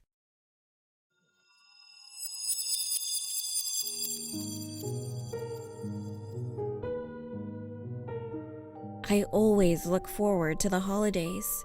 This year was going to be extra special because my brother and I were going to bring home our new dates. I was really excited to introduce my family to Tom. I was hyping up all my family's special dishes that have been perfected over the years. As we approached my childhood home in the Poconos, I warned him that my father might persuade him into joining the guys for their annual hunt in the backwoods of our house. My father was a world champion hunter, having won numerous awards and competitions. I told him not to freak out, and that it would be a great way for them to break the ice and bond. My father was looking forward to meeting my new boyfriend. When we arrived, we made ourselves at home and everyone got acquainted with the new guest of honor. I was surprised that my brother was able to find himself a pretty and sweet girlfriend, being the tough Marine that he was. Wow, what a fine young man and woman. You both sure know how to pick them.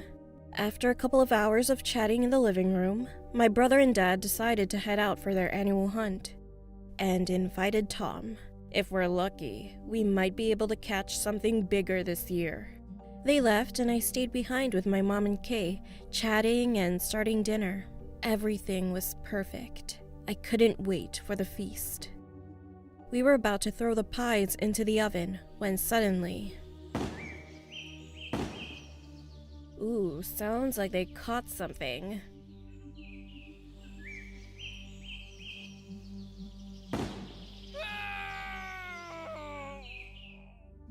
What is happening? Oh, Gerald must have... That sounded like Tom. You two stay here. I'm going to see what's going on. When I approached the woods, I saw Tom on the ground, unconscious, and my father with a bullet through his left shoulder. My brother was crying and angry. They told me that after shooting a deer, my brother stepped away to take a piss. Out of nowhere, Tom pointed his gun at my father and told him that he was a horrible human being and had to pay for what he had done to all the animals he hunted over the years. Luckily, my brother got back in time, but had no other choice but to shoot Tom. I ran back to the house to grab the emergency kit and call the sheriff. When I entered, my mom was tied up to a chair and Kay was holding a knife. "Where's Tom?" She told me that she had to kill my mother and then me. How would you feel if I came into your home, killed your family, and ate their meat? Well, now you'll know. My brother appeared out of nowhere from behind me with his shotgun. He aimed it at Kay and told her to put the knife down. After I left, my brother went through Tom's pockets to try to find his ID or phone. He found a wedding photo of Kay and him in his wallet. It turns out that Tom and Kay were a couple. They made it their life's mission to hunt down hunters and kill them. The police came to the house, and Kay and my brother were arrested. Tom didn't make it, and fortunately, my brother was released from jail shortly after. My father was brought to the hospital and had to undergo immediate surgery. However, the doctors advised him not to hunt anymore, because the recoil will hurt his shoulder. And Kay has been in jail ever since.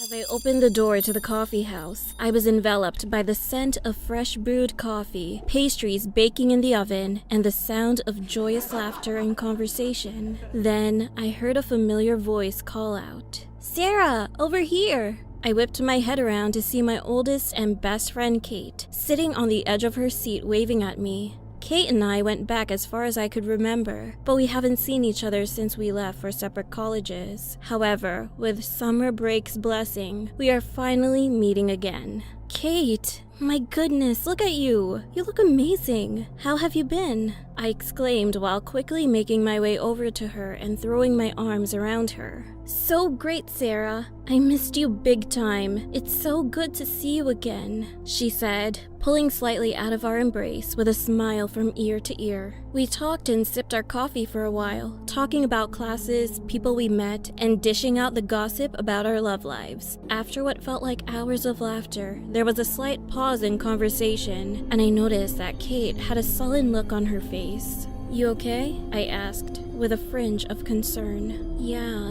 Hey, do you remember at all?" she asked, after a moment of hesitation. I saw her lips move, but didn't hear any sound come out. "Sorry, it's a little loud in here. Can you repeat that? Do you remember who used to live a few houses down from us?" This time there was no mistaking it. She was trying to say a name, but there was only silence. I leaned back, and then a flash of a memory came to me of Kate and I, but also another girl whose name, face, and voice were just static. Other memories came back slowly, and in them, there was a third girl, wherever Kate and I were, but when I tried to focus on her, it's like she'd been cut out of a photograph. "Sarah, something weird happened to me before I left. I was at my apartment, just playing around on my computer, and I felt this overwhelming urge to look outside. I saw a man wearing a suit round a corner of the building across the street. He was really tall, like well over 7 feet. I don't know why, but seeing him really freaked me out. All that night, all I could think about was you and me, and that third girl who we used to play with. But I can't remember what she looked like, and it's like my mouth knows her name, but I can't speak it or even think about it. It's been creeping me out since, and I was really hoping you'd know what I was talking about. Since we're confessing about creepy things, I guess I'll share something that happened to me too. When I got to my parents' house last night, my dad told me they had received a letter for me that morning, which is strange because only you and they knew I'd be coming back for the summer. It was just a piece of lined paper that said, "Welcome home," in scratchy black letters, and below it was a circle with an X going through it. I thought it was some weird prank, but I stopped dead in my tracks as something suddenly popped into my head. "Kate, do you remember that scary monster character we made up? The Slender Man?" No sooner had the words left my mouth, I saw all the color leave Kate's face, and her expression turned from vague anxiety to complete dread. Her eyes shot up, and she erupted out of her seat, incoherently muttering as she pointed behind me. I whipped my head around and immediately saw what frightened her. I saw a man peering at us from outside the window across the darkened street. His limbs were grotesquely long and exaggerated. He wore a black suit with a black tie and a white-collared shirt, and most horrifying of all, his head was completely featureless, just smooth and pale white all over. There was no mistaking it. He was the Slender Man.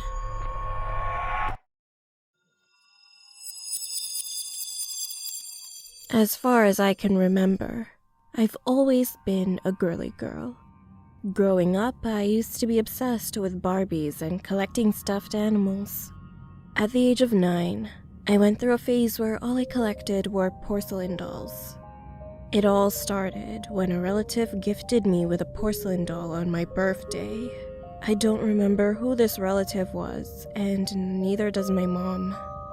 The doll had skin white as snow, curly black, perfectly pin-curled hair, brown eyes, and a light beige dress on. Its face was very realistic. I hardly ever took it outside of the box because, honestly, I was also creeped out by it, but I still admired its beauty from afar. I named her Rosemary. I had a weird relationship with this doll. I would love the doll one month and take her outside of her box to play with. The next month, I would despise and be terrified of her. I decided to leave Rosemary on the top of a bookshelf, which was in the living room. I would never want to stay in the living room by myself because her eyes would always follow me around the room. Not to mention the light beige dress. I used to imagine that the doll was buried underground with a wedding dress, and that was the reason behind its discoloration. In one instance, I was home alone and watching TV when the living room lights started flickering uncontrollably. I was scared, so I turned off the TV and ran to my room. When I was hiding in my bedroom, I heard the TV turn on by itself, then turn back off. Luckily, my mom came home shortly after. Occasionally, the doll would also go missing, but I assumed my brother was just trying to mess with me. Sometimes I would find her in my bedroom with all of my other dolls still inside of her box. I used to suffer from nightmares. I would dream about Rosemary. In these dreams, she would talk to me from the inside of her box and tell me that she wanted to come outside and play with me. Her mouth would never move. She said that she would never hurt me and that she loved me. In one particular nightmare, I went to bed after a long day at school. I woke up in the middle of the night to the sound of rustling. I went to the living room and the box was on the floor and was left open. Rosemary wasn't inside of the box. I looked around and heard singing. It came from the kitchen, and when I peeped inside, Rosemary was near the sink, holding a knife, still singing. I ran to my parents. They followed me into the kitchen. We grabbed a baseball bat and lighter because we were going to break the doll and set it on fire. Rosemary was walking toward the living room to get back inside of the box. My dad got his slipper and threw it at the doll. It fell back and let go of the knife. She was still crying, and I was horrified, but also angry. The doll was throwing a tantrum on the floor, crying hysterically and screaming at me, this time with a demonic voice. Pick me up, you stupid girl! So I grabbed the bat and started smashing her really hard until she shattered into pieces. Afterward, we collected the remnants of the doll and set it on fire. When I woke up from the dream, I was crying. I went into the living room and the box was on the floor, but Rosemary was still inside. Her cheeks were damp. I wanted to throw the doll away, but my mom said that we could donate it. I agreed to send Rosemary away. When we got to Goodwill and opened the donation box, we saw that the doll was shattered. So they just threw her box away. After Rosemary left my house, the nightmares stopped.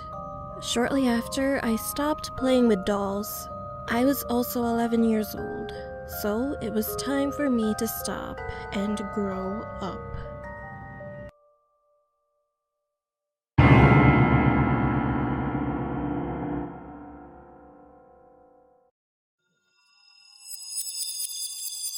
This happened in 2016. I attended the opera after scoring last-minute student rush tickets. I was planning on going with my friend, but she bailed on me last minute. Regardless, I was excited to see the opening night of the opera Pagliacci, so I decided to take myself out on a date.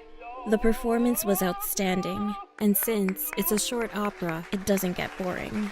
It was also around Halloween, so a huge chunk of people dressed up. Obviously, because the opera is about a sad clown, many chose that as their costume. The show ended at around 10 p.m. I left the opera house and was exhausted as I walked to the train station. The commute back home was going to take an hour, so I started dozing off. Everyone knows you should never fall asleep while riding the subway alone. There are a lot of crazy people out there who try to mug you if you're not alert. But I couldn't help it.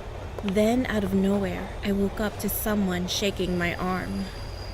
When I opened my eyes, I kid you not, there was a clown standing right in front of me, grinning from ear to ear.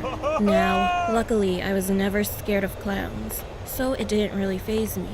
I also assumed that this person just saw the same performance as me.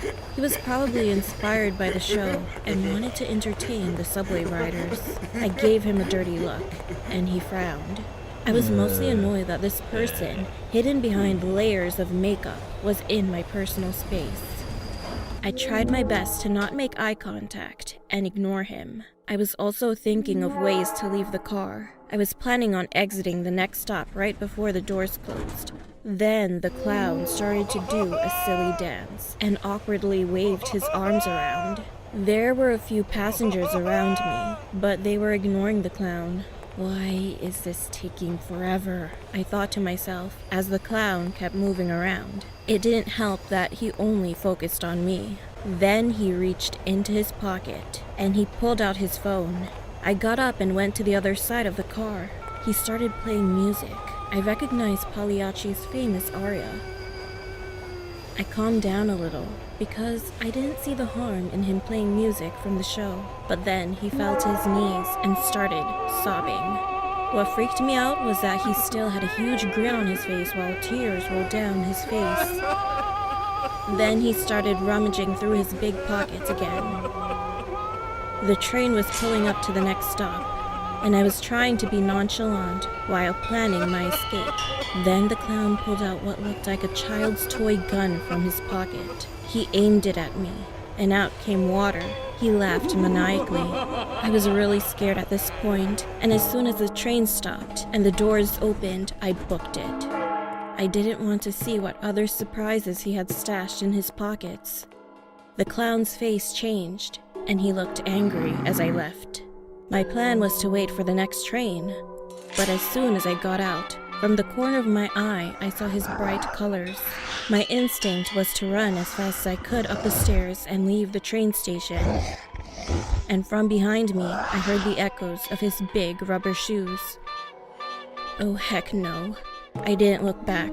I just ran as fast as I could until I could reach a cop or be surrounded by people again, in case I needed help. When I exited the station, I saw a cab, so I whistled as loud as I could to get the driver's attention. Luckily, there wasn't a passenger inside, so I got in and told the driver to just drive. I relaxed a little because I knew the clown wouldn't be able to catch up with me now. I finally had the guts to look behind me. When I looked out the window, I saw the clown standing on the street with the same huge grin on his face, pointing his finger at me. I think I can say now that I am terrified of clowns.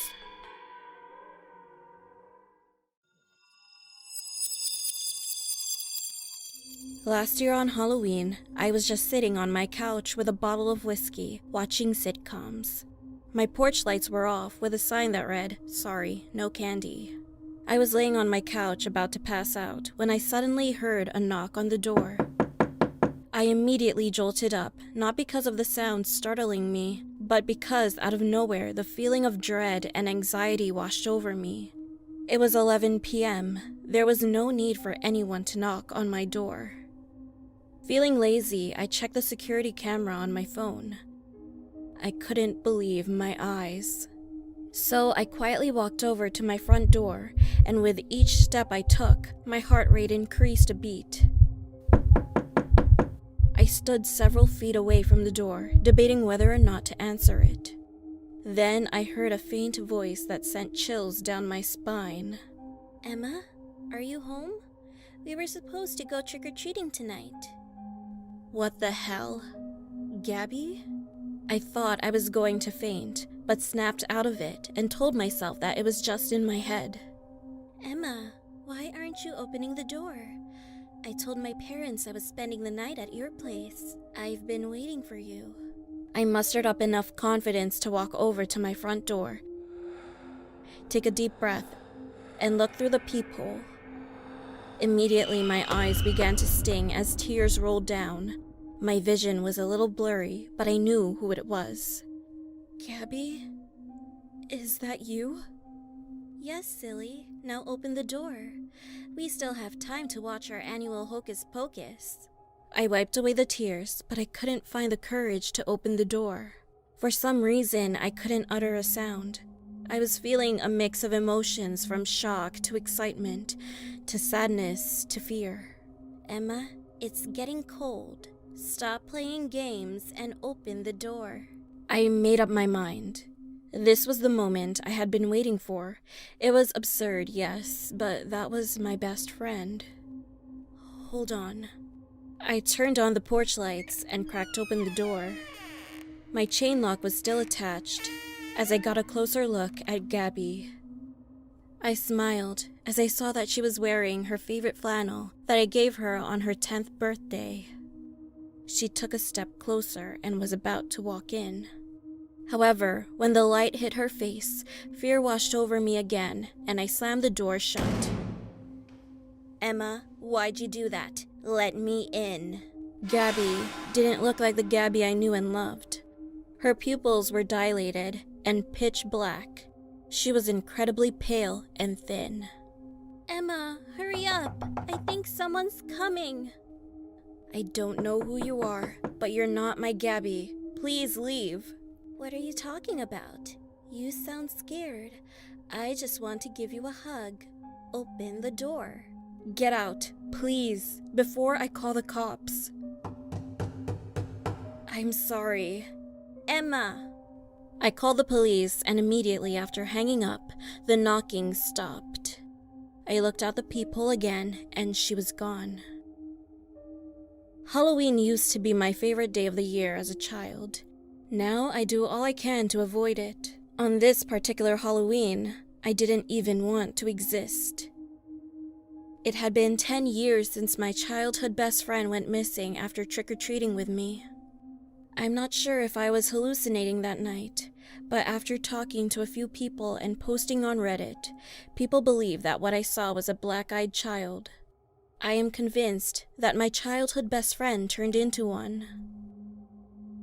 I just want to know how and why.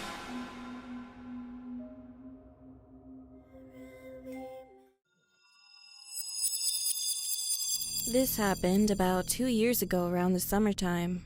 It was the first incident since we bought this new house. At first, the home was lovely, until weird things started happening. One summer, my friend Ariana was over, and we were watching TV in the living room, when all of a sudden, the front door swung open. Mind you, this was weird since my front door is heavy and is very hard to open. We didn't think anything of it, so I got up and locked it. The next week, little things would happen. Lights turning on and off, things being placed somewhere else, etc. So I had enough and decided to buy a Ouija board. I invited Ariana over, and it didn't work. I did get a little creeped out, so I put it across the hall, in the basement from my room, in the laundry room. About a few days later, I went into my closet and found the Ouija board inside. I thought my mom put it there. So I hid it in the laundry room again, and sure enough, a few days later, it ended up back in my room. This would go on for weeks, back and forth between my room and the laundry room. And as this was going on, things started picking up. I would get the chills every time I entered the laundry room or my room. And one night, as I was just falling asleep, I felt something sit down at the end of my bed, as I also heard my name being called from the hallways, getting louder. Cassie. Cassie. Cassie. Over and over again. I thought I was going crazy, so I went and watched some TV for the rest of the night. Then a week goes by where I'd occasionally hear my name being called. Cassie. Then my sister came over. We were sitting at the kitchen table. She was showing me a video on her phone. Then the kitchen cabinets flew open, and the stuff inside the cabinets started shaking. Then my mom walked in, and everything stopped, and the cabinets closed. To this day, we still live in the same house. My Ouija board is missing and nowhere to be found. Little things still happen. I still hear my name being called at night, sometimes. Cassie. And I don't really sleep in my room anymore, because it makes me sick every time I step foot in there. Cassie!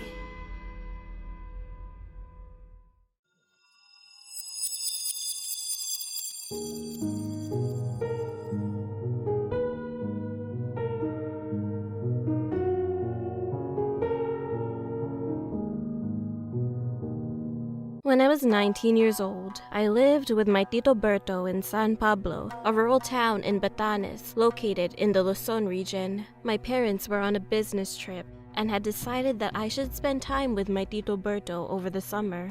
Tito Berto owned the largest mango farm in San Pablo. There were large trees that bore sweet yellow mangoes, sour green mangoes, and even exotic apple red mangoes. I would often help him and his farmers in gathering these mouth-watering fruits in large baskets every afternoon, before having a satisfying snack consisting of freshly made mango juice and banana bread. The farm was located near a forest, and every now and then I would usually go to the forest and take a relaxing walk. There was something about the forest that made it almost uncanny. It was either the fact that the trees were so dense that once you walk inside, you would think it was already nighttime, or because there were large shrubs and vines that grew around the path. Regardless, I liked walking in the forest. One day, after harvesting mangoes, I decided to take a break and walk into the forest. I put on my good walking shoes and headed towards the entrance of the forest. The air was clean and cold as I passed different plants and trees. I was walking even further when I suddenly heard a baby's cry. What was a baby doing in the forest? I thought as I followed the sound. The crying grew louder and louder until I reached a large mahogany tree whose roots were so huge that you could even sit on them. I looked for the place where the sound was coming from, and then I saw a small opening by the roots, and inside I saw a bundle. I got closer and reached in and touched it. I was startled when I heard a baby cry. I picked it up and undid the bundle, and saw a small crying baby boy. "My God!" I exclaimed. "Why is there a baby here?" I tried to rock the baby to calm him down while looking around the forest. How did a baby end up here? Who would even think of leaving a baby out here, where it's cold, damp, and practically dangerous? While I was comforting the baby, I took a look at the baby's features. He was quite heavy for a little guy, and he had milky white skin and soft, black tufts of hair. I soon noticed that his cry was starting to grow deeper. It didn't sound like a little baby anymore. In fact, it sounded like an old man's laughter. I looked at the baby and blinked. The baby's closed eyes had opened to reveal sharp, black, angular eyes, and his soft, milk-white skin had grown wrinkled and brown like an oversized walnut. He had grown a long white beard, and his black tufts of hair had become gray and stringy. His one leg had also grown longer than the other. I gasped at the sight. The baby had become a small old man who started to laugh maniacally. I couldn't believe it. How could this cute baby suddenly turn into a creepy little man? The old man opened his mouth and showed he had large, sharp teeth. He suddenly lunged forward and sunk his teeth into my arm. I let out a cry of pain as I let go of him and stumbled back on the forest ground. Grunting in pain, I looked at the bite mark, and to my horror, there were black edges around the wound and a thick yellow substance leaking out of it. I heard the old man laugh and saw that he was now standing on his legs, and he was pointing at me as he started to run towards me. I scrambled up and, gripping the wounded arm, ran as fast as I could, all the while hearing the strange man's laugh echo all over the forest. I ran and ran until I reached the exit of the forest and ran across the field, all the way back to Tito Berto's farm. Upon seeing my wounded arm, Tito Berto asked me what happened, and I told him about the little baby who turned into a little, terrifying man. I could see Tito Berto's eyes widen with fear as he walked to the garden and plucked a handful of mango and guava leaves. He then chewed them up in his mouth before putting them on the wound. "Don't remove these leaves until I say so," he said. "You were very lucky." "Why?" I asked. This wound was caused by a tiyanak," he exclaimed. In folklore, a tiyanak was a dwarf that liked to pretend it was a baby. It usually stayed at the foot of a large tree and lures unsuspecting people with its cry. Once someone finds the tiyanak and picks it up, it transforms back into its grotesque form and either bites or enslaves the person. My Tito Berto added that if a tiyanak was found in a forest, the person could easily get lost forever, and if a tiyanak bit the person could get sick or worse. Ever since then, whenever I would visit Tito Berto, I try my best to avoid the forest as much as possible. I know it sounds silly, but every so often, when I'm near the entrance to the forest or any place with large trees, I hear a baby's cry followed by a low and menacing laughter.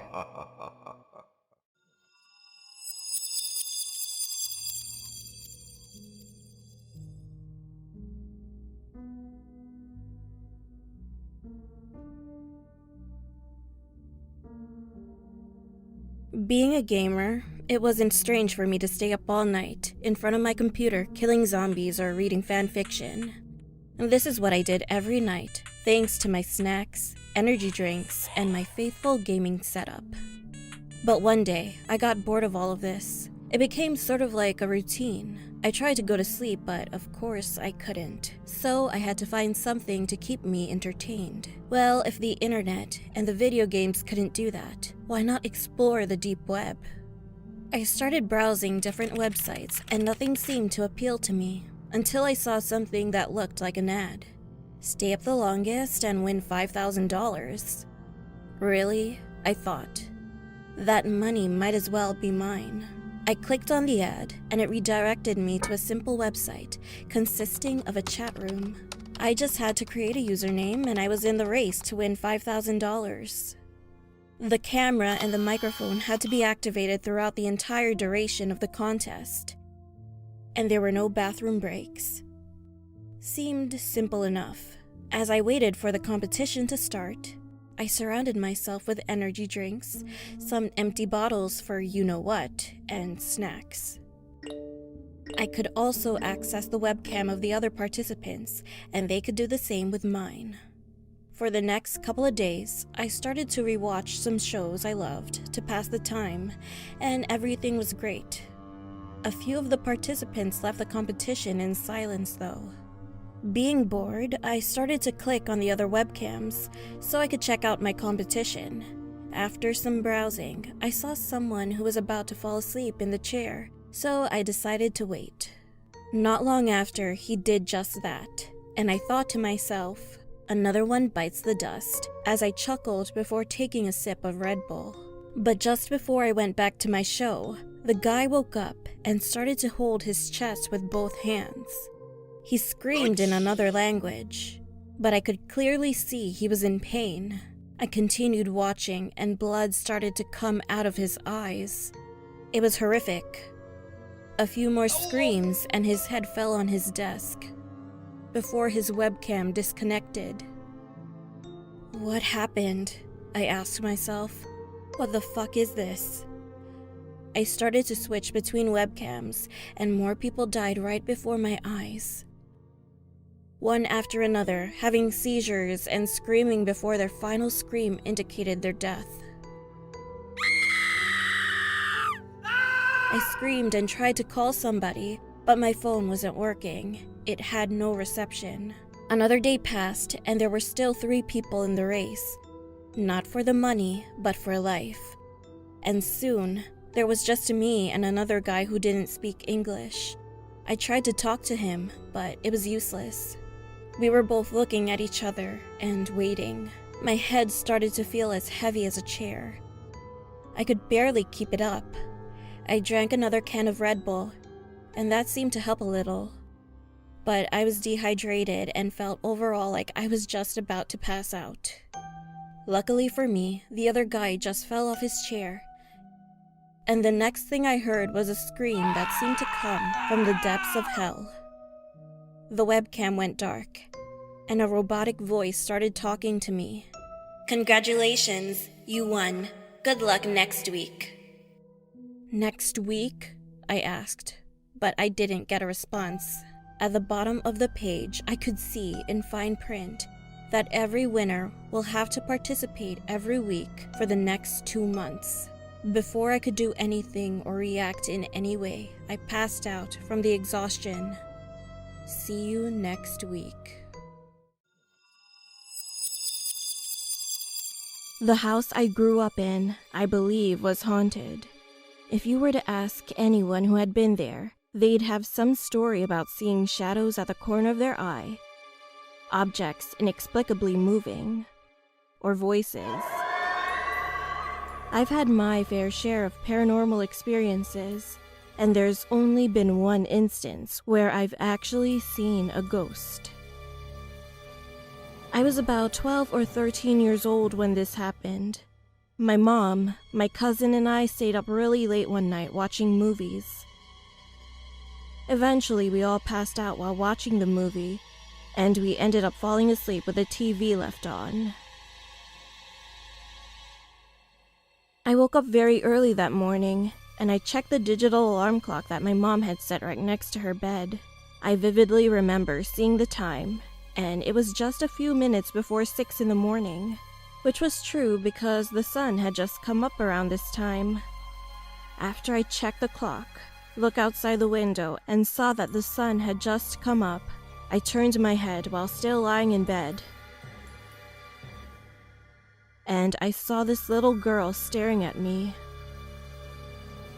What I saw was really strange. She was around maybe 4 to 7 years old. She had jet black hair, very dark black eyes, and her clothes were very outdated, probably from around the 1800s. I say it was strange because she really didn't have any pigmentation. Her skin was really pale and gray, almost like a corpse. What made it even more strange is that I couldn't really make out a face or any legs. It was almost like she was just hovering over the ground as opposed to just standing. There she was, just staring at me. We made eye contact for about maybe 4 to 6 seconds.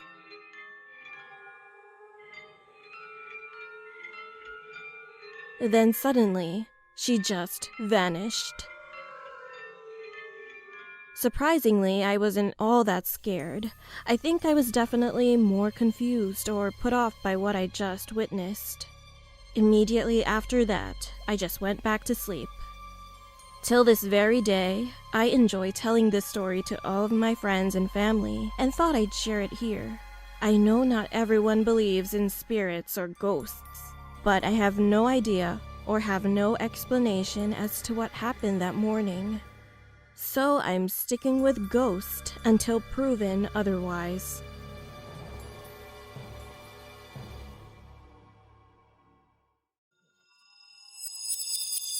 Years ago, on my morning commute to school, I witnessed something that left me traumatized. That morning, just like any other morning, my alarm woke me up at 6, and after some hair, makeup, and toast, I left by 7. Even though first period wasn't until 8 and my commute only 30 minutes, any New Yorker knows that the trains always deliver the unexpected. I hopped onto the D train, which was always a bit sketchy. Once the train doors opened, I rushed inside. There was a seat calling my name. It was across from a guy who was asleep. His hoodie was covering his face. I sat down and pulled out a book to study for my biology exam. I was halfway through my commute when the train came to a sudden stop. I looked up and saw that the guy sitting across from me slid and was almost off his seat. He was leaning on the woman sitting next to him, so she pushed him away from her, and when she did this, he fell to the ground. The train started moving again. The guy was laying on the floor. He was right next to my feet. A few people got up from their seats to check on him as he didn't get up and wasn't moving. One man, while trying not to lose his balance, walked over and leaned down to check on him. He was a nurse. He asked if anyone had a bottle of water. I reached into my book bag and handed him mine. The man poured a little water onto his face to try to wake him up. No response. He then unzipped the guy's heavy jacket to check his breathing. Still nothing. Someone pulled the emergency brake and another person walked between the train cars to get to the train conductor. They tried to look for his phone or wallet to find his ID and emergency contact information, but his pockets were empty. I couldn't help but look down at the guy now. I recognized him. We usually rode the train together every morning. The only interaction we've ever had was the occasional eye contact. I used to catch him from the corner of my eye glancing at me. What happened to him? He had a black eye. I felt so bad and sick to my stomach. And then his eyes suddenly opened and were looking right at me, so lifeless. We finally reached the next stop. I got off the train along with a few other passengers. The paramedics came quickly. They carried his body off of the train and we all watched, hoping that there was a small chance he could be okay. They placed him down and checked his vitals. Nothing. They confirmed that he was dead.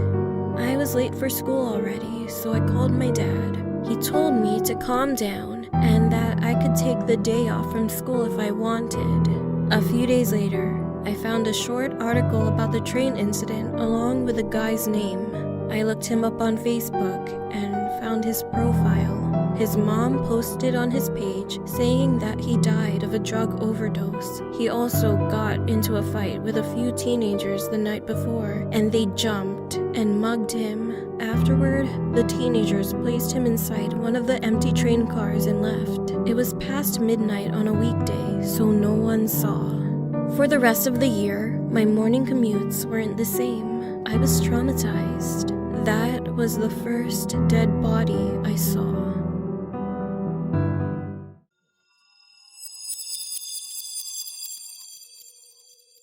In many cultures, it is customary to honor the dead. Filipinos do this by taking the time to pray the novena, visit a deceased loved one's grave, and on one day in particular, make it a family affair to visit the cemetery, spend the day at the site, and offer food to the dead. When my father was a teenager in Bukidnon, he had a friend named Jun. On the Day of the Dead, he decided that he would take advantage of his neighbor's festivities and take some of the food once everyone had left the cemetery. He told my father all about his plans. My father advised him not to do it and to respect the dead. But Jun didn't believe in spirits or the afterlife. He grabbed an empty sack from home and stayed hidden behind a tree while everyone sang, prayed, and offered food to the souls of their loved ones. On that night, the cemetery was lit up by candles and decorated with fresh flowers. The aroma of home-cooked meals lingered in the air, while everyone sat around, strumming their guitars and singing. He drooled while he eyed all the food he planned on feasting on later that night. Once the coast was clear and everyone left the site, he quietly walked over to numerous graves and started filling his sack up with the deceased one's favorite dish, such as pancit, adobo, and lumpia. It felt as if he had hit the jackpot. He wasn't alone. Oy, kamusta? No response. In fact, he didn't even acknowledge his presence. Nadungog mo ba ko? Haskang bastosa ni mo baya. So, Jun continued filling up his sack while snacking. Then, Jun couldn't stomach his treat anymore. A foul smell started to linger in the air. It smelled like rotten meat. He thought that maybe the food was starting to spoil after sitting around all day in the heat. Of course, no response. So Jun headed towards the gate with his sack full of food. He passed by the guy on his way out. The creature was stuffing his sack with pieces of a corpse. It looked over at Jun while holding an arm and growled. In a state of shock, Jun dropped everything he was carrying and ran towards the exit all the way home. He told his parents about what he did and apologized for trying to steal food. Anak, that was a balbal. You're lucky that it didn't harm or try to eat you. She explained to him that the balbal is a creature in the Philippines that steals corpses in the night and feeds on its rotting flesh. It has razor-sharp claws and teeth to tear through muscles and bones, and it releases a rancid stench when it feasts. The next day, Jun reported the incident to the policemen, and they hurried over to the cemetery. They reached the place the balbal was at and dug up the grave. They lifted up the heavy coffin, wondering if this was all a joke. But when they opened the coffin, there was a banana tree trunk left inside, with no trace of the corpse.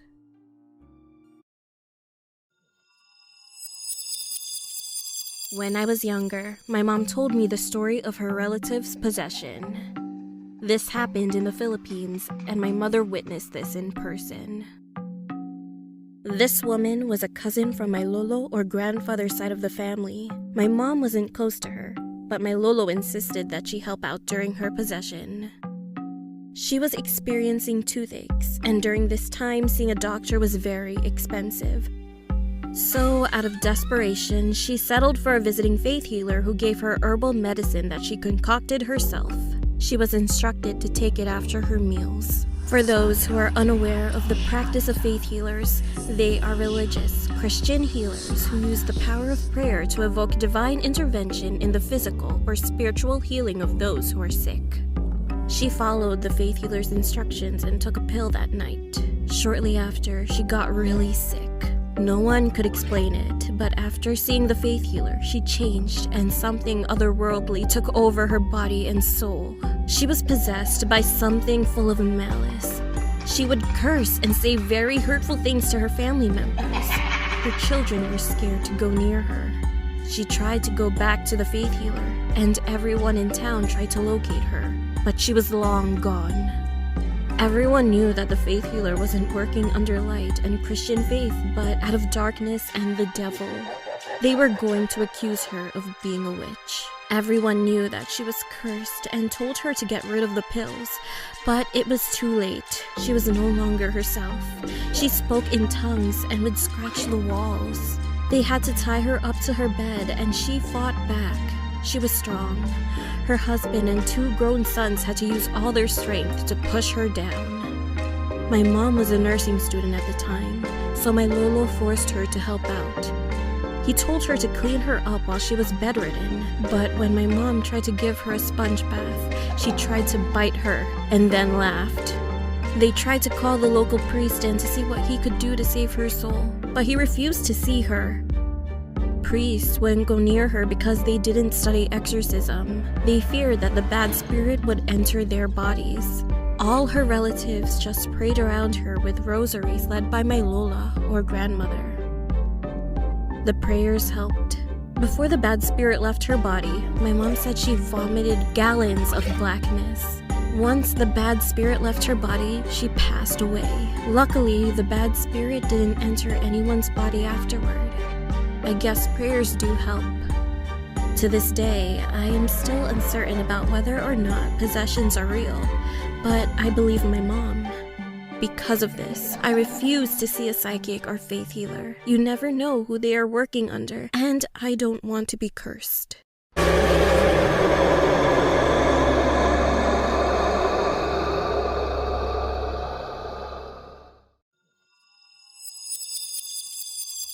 Halloween is, or at least was, my favorite time of the year. I never got scared during Halloween. I just loved it. Being in a small town though, I never got to experience typical attractions like a haunted house where a monster chases you. But last year, well, let's just say that things got a little scarier. Around September, as I was walking around town, I started to see some flyers that advertised the opening of a Halloween attraction. Yes, I cheerfully said, as I began to read the details. The old abandoned house right outside of town was bought, and soon it would be turned into something scarier than anything you've ever experienced. I got so excited. Fast forward to Halloween night, I took a nap and was ready to go. It was called the House of Nightmares. The name was, I don't know, okay, I guess. It didn't inspire fear or anything, maybe just curiosity. The purpose was to go from room to room after knocking on each door, and in the final room, number 3, something really scary was going to happen. Being the fearless adventurer that I was, I couldn't wait. Soon I was outside the house. I opened the front door, and the only thing I could see was another door with a number 1 on it. I rushed over to it. I tried opening the door, but it was locked. Then I remembered the knocking part, and as expected, after I knocked, it opened. This room was full of Halloween decorations, from fake spiderwebs to glowing pumpkins. Really scary, I thought to myself. I walked over to door number 2, right next to a plastic skeleton. When I knocked, a huge spider fell on me, then the door opened. Okay, that made me jump a little. Someone then pushed me inside, and the door slammed shut. Okay, this room was dark, and when I say dark, I mean that I could not see a thing. As I aimlessly walked around the room, I stumbled across a little table that had a candle and some matches on it. I lit up the candle, and the only thing I could see was an old cracked mirror on the wall, but no door. I walked towards the mirror, and as I got closer, I could hear a growl, louder and louder with each step I took. The mirror didn't reflect me. Inch by inch, a silhouette started to form, and when I was right in front of the mirror, a growl seemed to be coming from right behind me. I let out a powerful scream and collapsed to the ground. The growl turned into a woman crying, "Not long now." Finally, the crying turned into a laughter so sinister that it paralyzed my entire body, and the mirror I was looking into fell and broke into a million pieces. I opened my eyes and the room was perfectly lit up and empty. Door number 3 was right there in front of me. Eager to get out of there now, I knocked and went into the last room. As I took my first step, I turned around and the door through which I entered disappeared. I heard, "There's no turning back." I turned my head one more time and I saw a lady dressed in a white gown sitting on the floor, but behind her was a dark shadow. It wasn't hers and it wasn't mine. I asked, "What is going on here? I want to get out." She stood up and levitated towards me. At that moment, I thought that I was going to shit myself. As I had my back against the wall, she came closer and closer, finally touching my face with her cold hand. I closed my eyes, hoping that she would go away, and I felt like I was sinking. She was pushing me down to the ground, and I couldn't fight back, and just kept screaming. I was afraid to open my eyes. "Let go of me," she laughed. All of a sudden, I could feel a cold breeze. I opened my eyes, and there I was on my street, surrounded by trick-or-treaters, as if nothing happened. They were pointing and laughing at me. I looked down. It turns out I shit myself after all.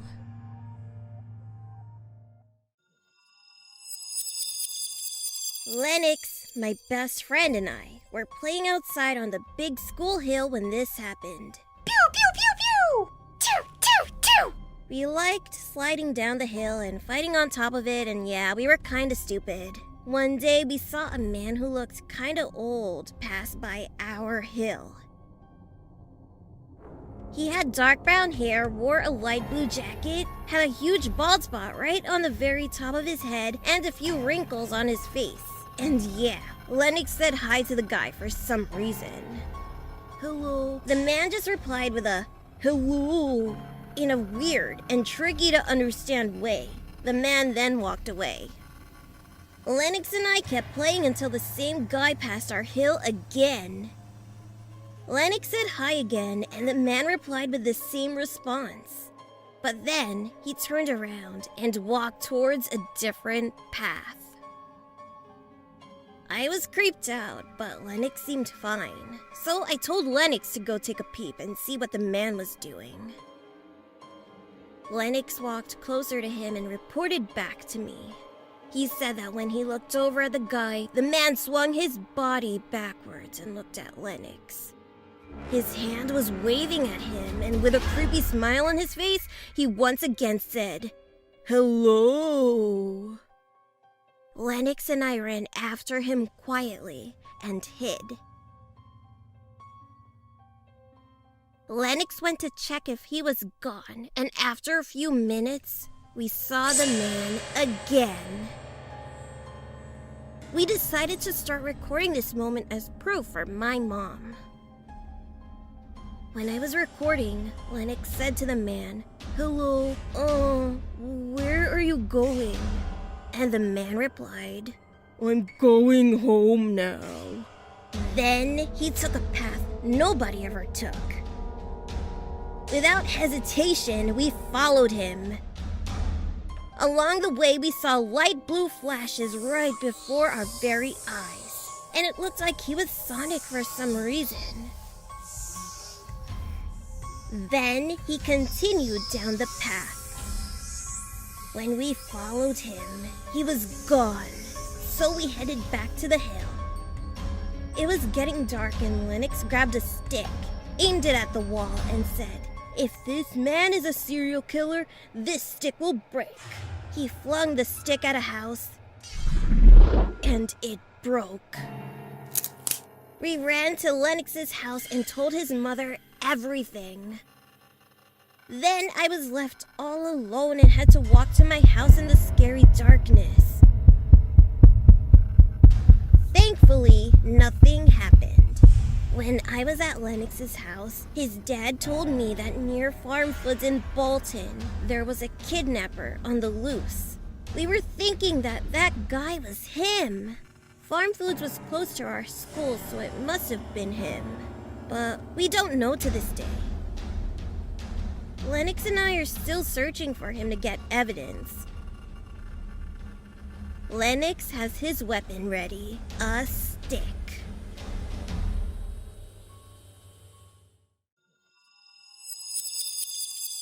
This was during the 90s. I was getting ready for a midnight fishing trip with two of my best mates. It's a quarterly thing we've been doing since we finished college.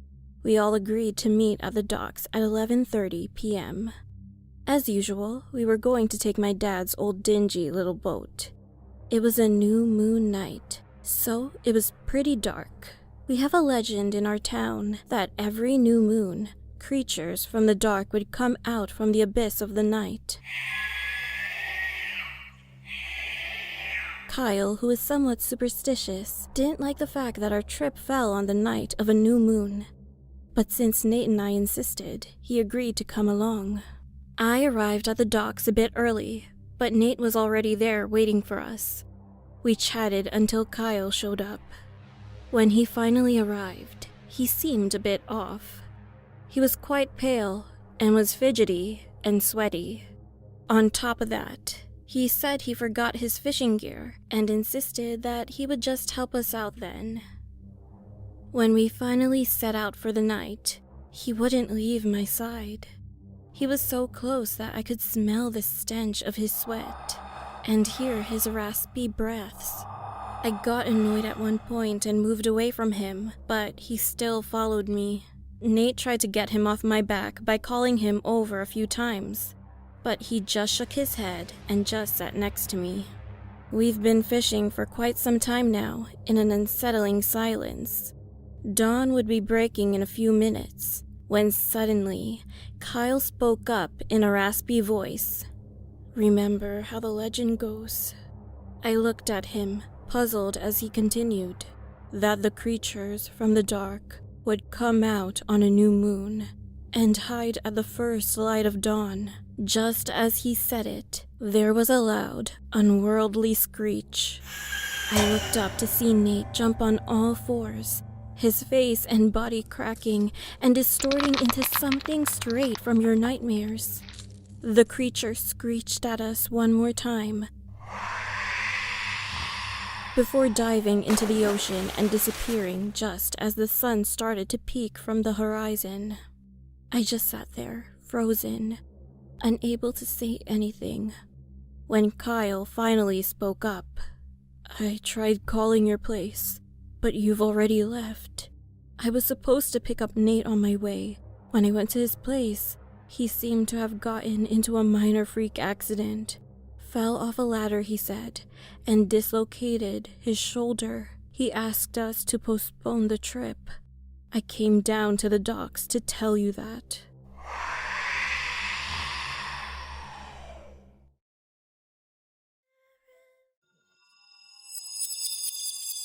I wish I could stop shaking. My teeth haven't stopped chattering for hours, and my toes are starting to turn blue now. A light fog is coming from under the door I'm hiding behind, which means it's out there, waiting for me to succumb. All I can think of is how warm my bed was 2 hours ago.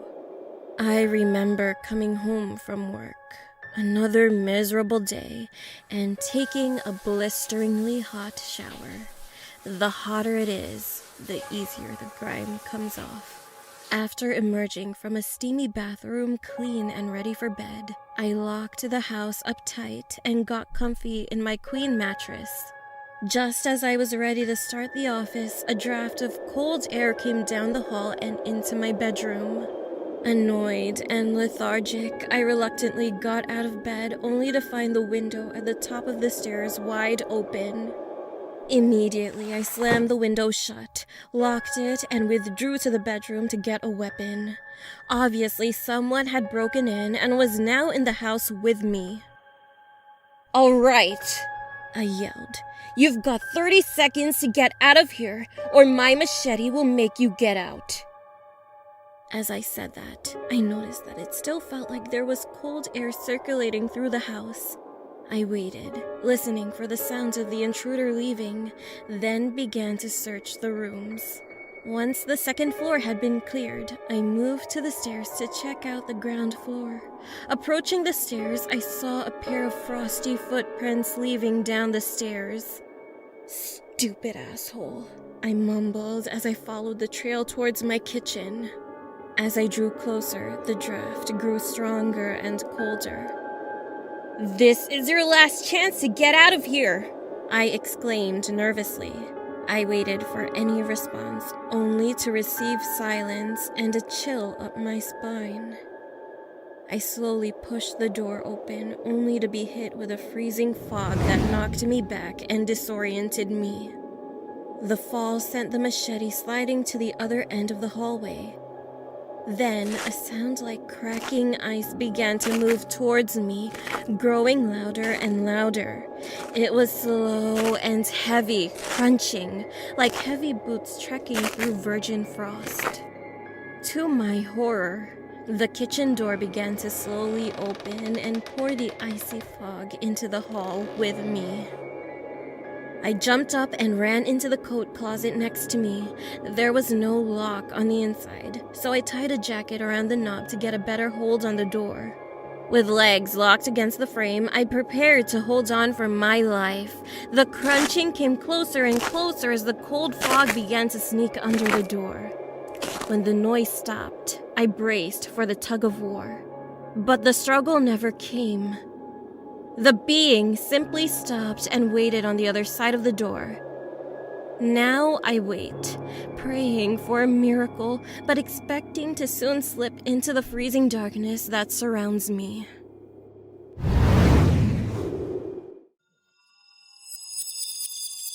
I tried to kill myself. Ever since, I can see things that others can't. I know, cliché, right? Believe me, I've rolled my eyes over it plenty of times. The best way to describe them so you understand is by telling you that everyone has one. Some people figure out how to deal with them, and some people don't. I was the last kind of person. I still am. That weight on your shoulders after a long day, the voice in your head telling you things are terrible and they won't get any better, yeah, That is them. You can call them what you want, personal demons, shadows. I call mine Toby. Because a scary thing with an unscary name is less scary, right? You're going to want to know what they look like, and I've seen enough to say that they differ. They shape based on how much they are affecting you. Are you a happy person, generally speaking? Maybe a colorless wisp, just floating along with you, waiting to be fed the scraps it can get. Are things hard right now? You're struggling, but for the most part you know that you are going to make it and you can still see the bright side? Guess who has a dark shadow with a creature shape clinging to their back?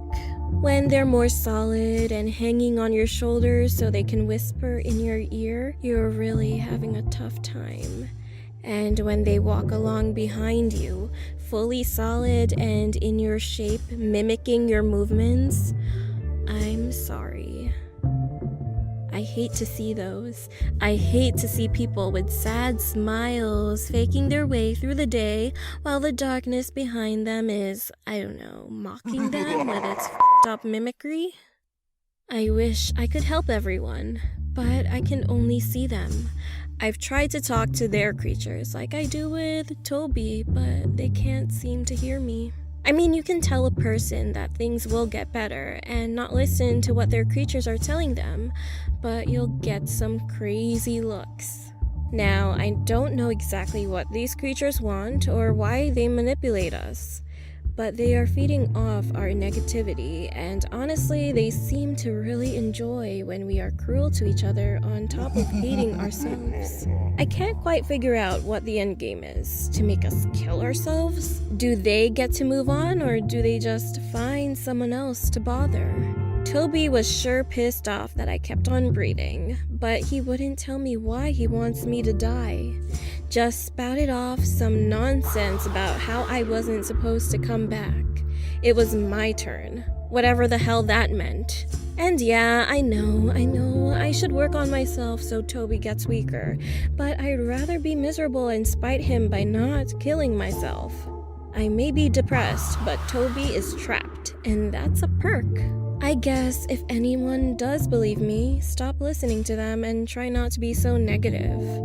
And they don't seem to like animals. I have 4 cats and a dog, and Toby will go all the way into another room when I have them around me. He doesn't like pleasant things in general, and he runs his mouth more when I'm with friends or family. I don't know enough to help anyone get rid of their creature. I mean, hell, even right now, Toby is telling me not to post this, that I'm all wrong and that this won't help anyone. But him, it can't hurt. Right?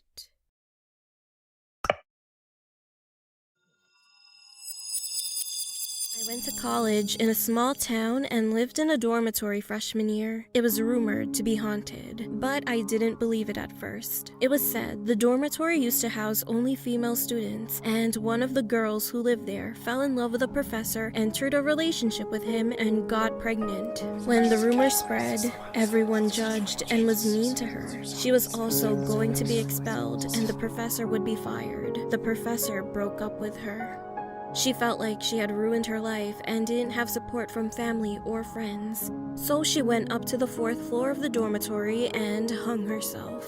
Over the years, students would claim the dormitory was haunted and would have their belongings thrown at them out of nowhere if they mocked the ghosts. I didn't believe it could be possible. But during my freshman year, odd things would happen, like random cold spots in the building and the elevator opening and closing all on its own, which I saw a few times but blamed on the building being old. Some nights, while studying or trying to go to bed, I would hear furniture being moved around and loud footsteps. I didn't know where it was coming from, but it was pretty loud. I would always wonder why someone would move furniture only at night, usually around midnight. This would happen maybe once or twice a week. Eventually, I was fed up because it was distracting me from studying for my exams. So I stormed upstairs, which was the guys' section of the dormitory, and knocked on the door of the person who lived directly above me. He answered the door half asleep and confused while I yelled at him to stop making noise and moving furniture around because I was trying to study. He had no idea what I was talking about, and I stormed away. This continued happening, and I eventually just accepted it without much explanation. One night, while hanging out in my ex's room, the guy stopped by and I asked again why he moves furniture around at night. I thought he was weird. He denied it again, so I reported the issue and was told that no one was moving furniture around. Apparently it's something the ghost does some nights, and no one can explain it because it comes from the 4th floor, which has been closed off for decades. I was a bit freaked out and no longer wanted to sleep by myself. Shortly after that, I walked up the staircase that was also rumored to be a place of paranormal activity because it was the quickest way to my ex's room. I felt a sudden breeze and tripped. It felt like something or someone had pushed me, and I had a bruise on my knee. I quickly ran up the stairs and tried to go to sleep. That night, there was a storm raging outside. The lights kept flickering and the floors were creaking. I eventually went to bed, and I dreamt of the ghost in the staircase asking for help. She didn't seem angry, but sad and alone. She was just looking at me. When I woke up, I felt uneasy and as if it were real. The rest of the year, I accepted her. When I heard something being moved around or an unusual sound, I just acknowledged that she was there and everything seemed to be okay. I realized that all she wanted and needed was a friend. Dear Charlie, my dear son. It's been a while since we last spoke to each other. I apologize sincerely for that. It wasn't my intention to be gone this long. I know that you blame yourself for what happened, but I assure you, my special boy, that it's not your fault. You didn't know that man would follow you from the woods and murder me with an axe while you, your father, and your brother were sleeping. I can't stand it. Seeing you blame yourself for something you didn't do. Mommy still loves you and will always be there for you. You know how you wake up in the middle of the night only to find a black-eyed woman staring at you? That's me. You know how when you look at mirrors, you see a pale woman with black eyes instead of your reflection? That's me too. I can't stand being away for so long, so I came back. My physical body may be gone, but I'm still with you, even right now. As you're reading this, I'm here, in the same room you're in. Don't be afraid. If you feel like you're being watched when you're alone, I'm just watching out for my little boy. Mommy loves you, Charlie. Debbie Thatcher.